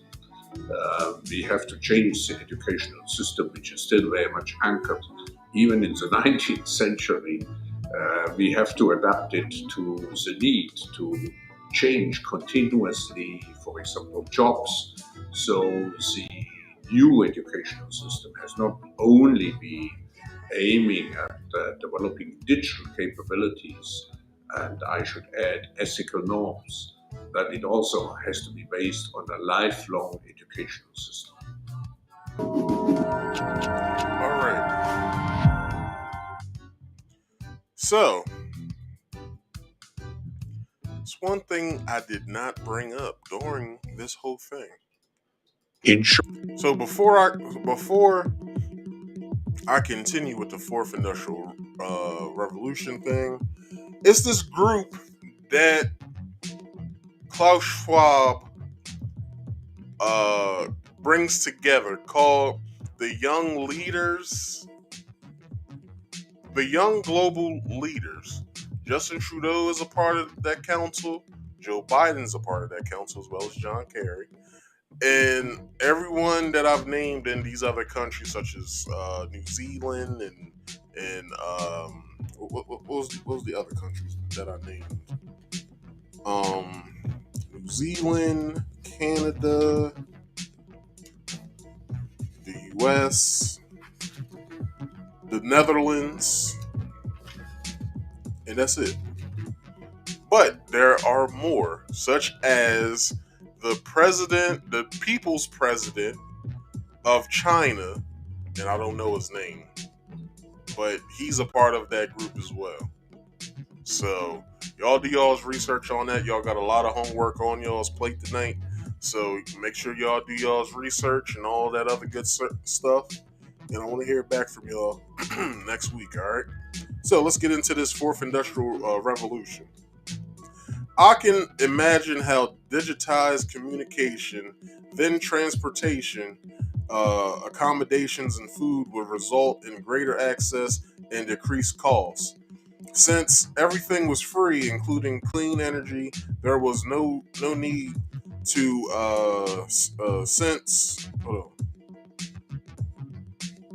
there was no need to own products or real estate.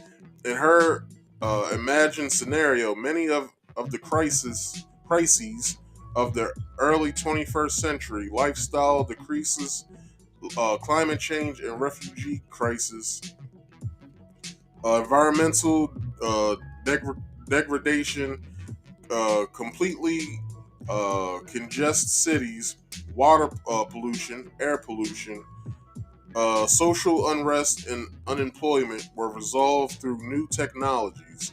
The article has been criticized as portraying a utopia at the price of a loss of privacy.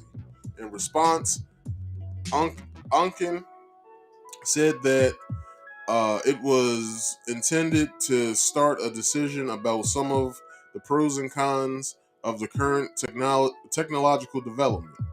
While the interest in fourth industrial revolution technologies had spiked during the COVID-19 pandemic, fewer than 9% of companies were using machine learning, robotics, touchscreens, and other advanced technologies.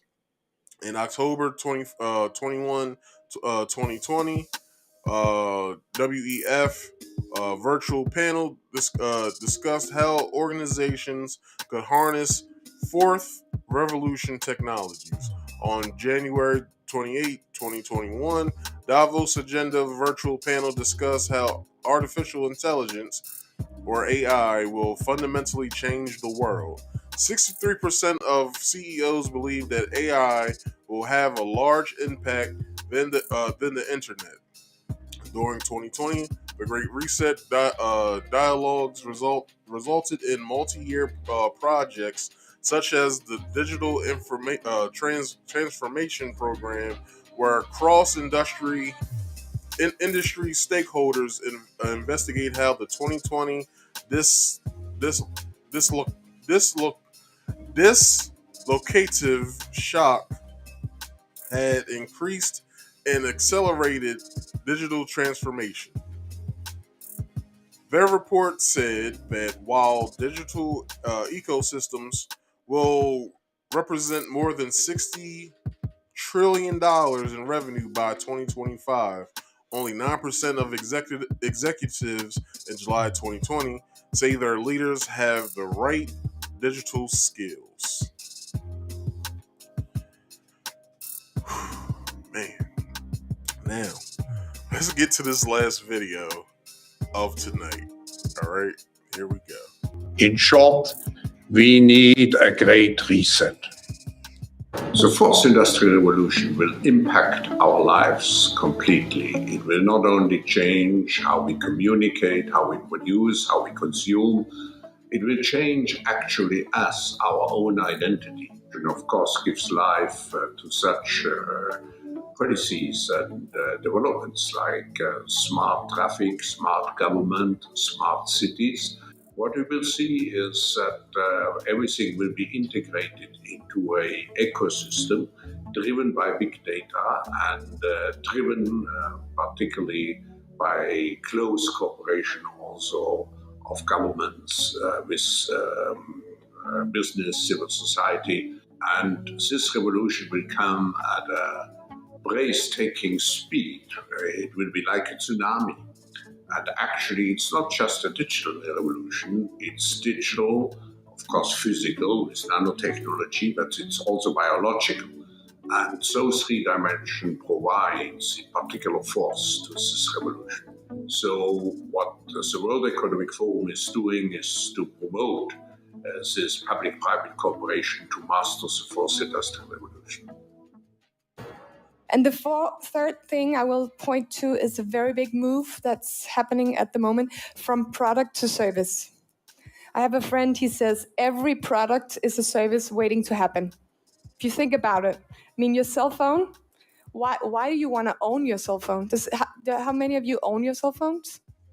It's a good reason to own your cell phone because you have private information on there, such as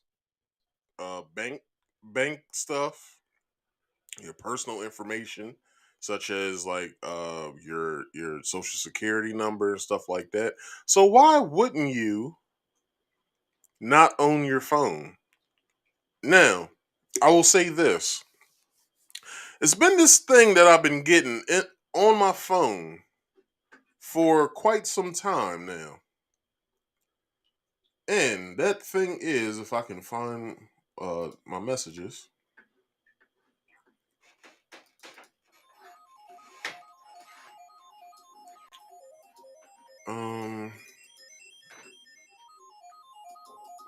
I can't even sign in. That's cute.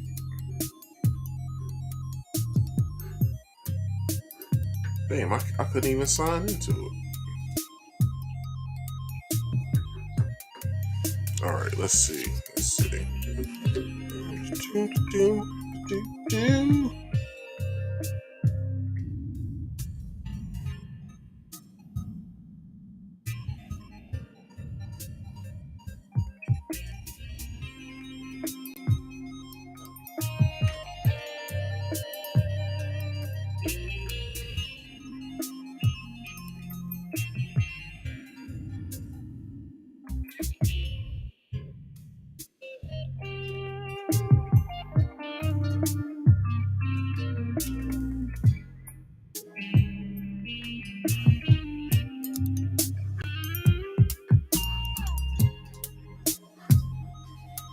Okay, maybe it's the other thing.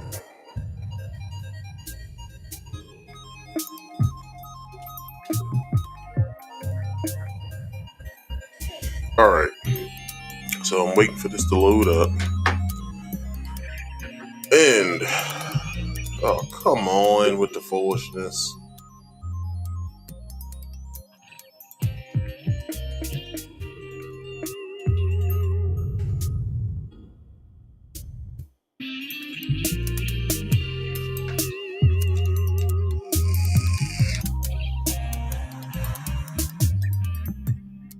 Or is there a...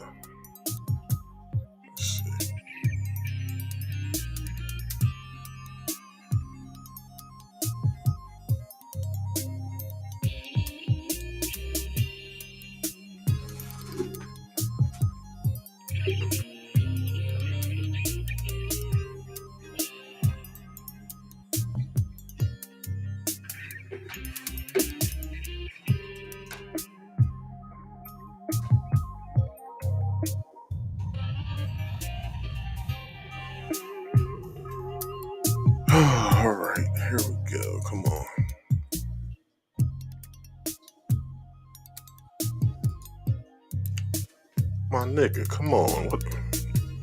I know my damn password. What the hell's happening?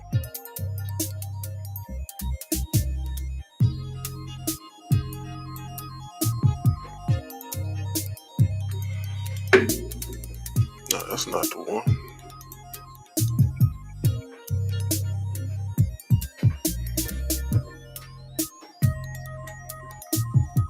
Or is this the right one? Let me just try this.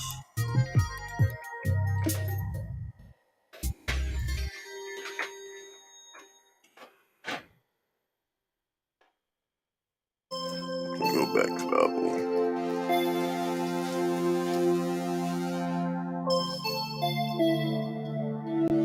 Damn, this is getting ridiculous.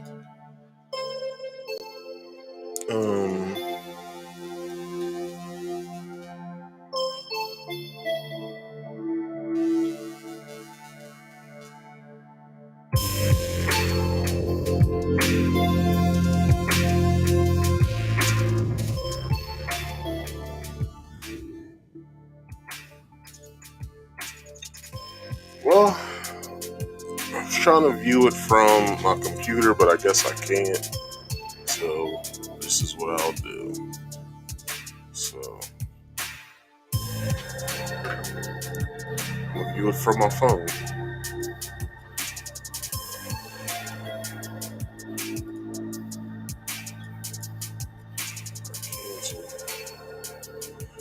Let's do this from my phone.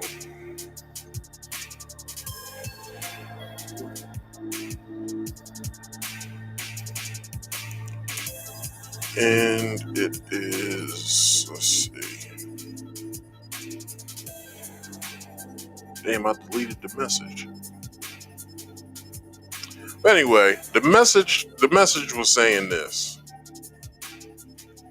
It was telling me since, like, in an old plan, not an old plan, but the plan that I have, excuse me, the price of what I'm paying on my phone to own it, if I go and get a new phone, I have to give the phone that I have back to the company of which I got it from. So that means, that I'm still leasing my phone after the 18 months that I've already paid for the phone, which means that I will own it. I still don't own it. I'm still paying a leasing fee now on a phone that I'm supposed to own.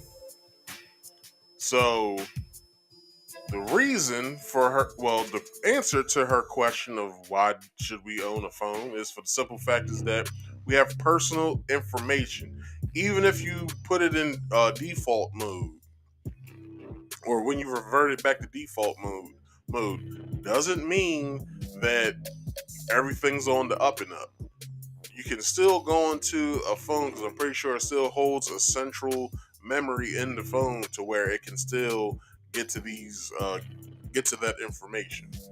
So I feel as though that with the next iPhone iteration, they should put SD cards on them.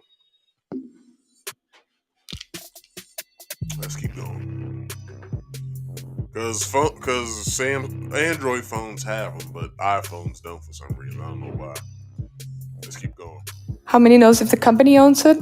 It's actually not a lot. I mean, you want the function, you want the service, right? Why do you want to own a cell phone if you can just lease it?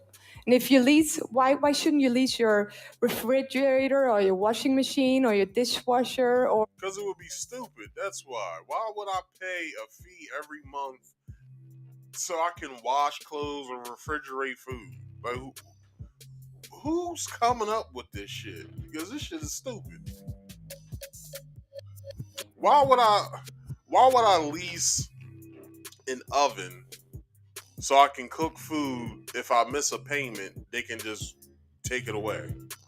That sounds ridiculous. Which this practice is already in effect if you go to the like places like Rent-A-Center and shit like that. Basically, they can, if you miss out on the payment, they take it away. This is basically the what they're trying to implement here, which is dumb. Let's keep going. Why do you want to own it? The present challenges in a complex, interconnected, fast-moving world cannot be met by one stakeholder group alone. It needs collaborative efforts. In global challenges, very often there is no right answer. There is a best answer. That best solution only comes from engaging a diversity of stakeholders. Which is ridiculous.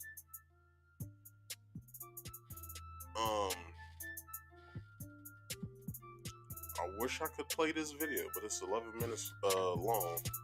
But it's a TED Talk of Ida Unken, where she goes over all of this. Is the people stupid? I'm gonna watch this once I get off of here.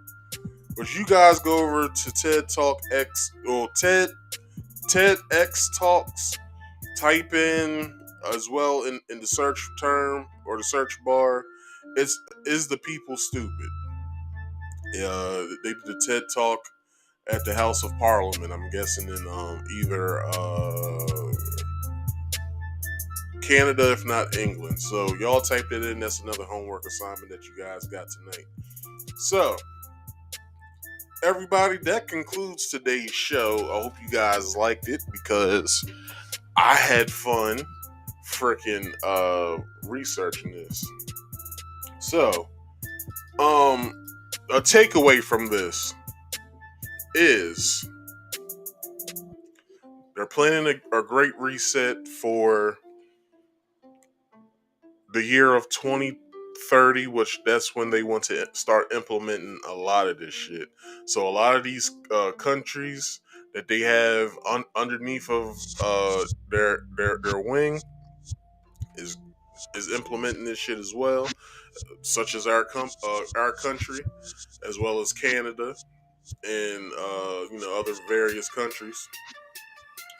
So I suggest you guys start investing more and start investing in gold and silver as well. And I'll say this: invest in Bitcoin too, because you're gonna need all means of some sort of way to be able to buy shit and get stuff for yourself. Because if all the things that I spoke on that I've learned about myself within the past few months of this, then we really don't have a fighting chance if they're able to implement all of this. So you guys need to start getting on your square and making sure that everything that you have, everything that you can curtail and stuff like that, protect it, get it, protect it, and do whatever you can to fucking fight for it, alright? Because they're planning something very nefarious and dystopian like. So everybody get on your square, get on your P's and Q's, and I'll be back next week with another good show and another great show. So with that, everybody, let me play some of my theme music so we can get the hell out of here. Alright, everybody, with the sound of my voice, you are watching Marcus Speaks Live, my podcast show that I like doing every week to get to y'all. So please like this video, share this video, share my channels as well, and hit that bell and hit that subscribe if you're new to this channel. Hit that bell icon to all so you can get all of my notifications immediately once I go live. Alright? I do a show called Marcus Speaks Play. On Fridays, it consists of me playing new and exciting games that I'm interested in playing. So if you guys are interested in watching that, please come through on Fridays at 6:30 p.m. ish. Alright, 6:30 p.m. to watch me play those games. Right now I am playing Pokemon Legends Arceus I said last week, if I don't finish this game on screen,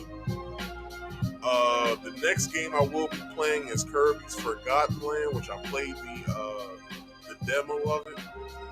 I fucking love that game right now. So I'm waiting for that game to release. I believe it's if it's not March 25th, it's March 28th it comes out. So I am more than hopeful into finishing the game on screen instead of off. So I hope to see you guys there as well.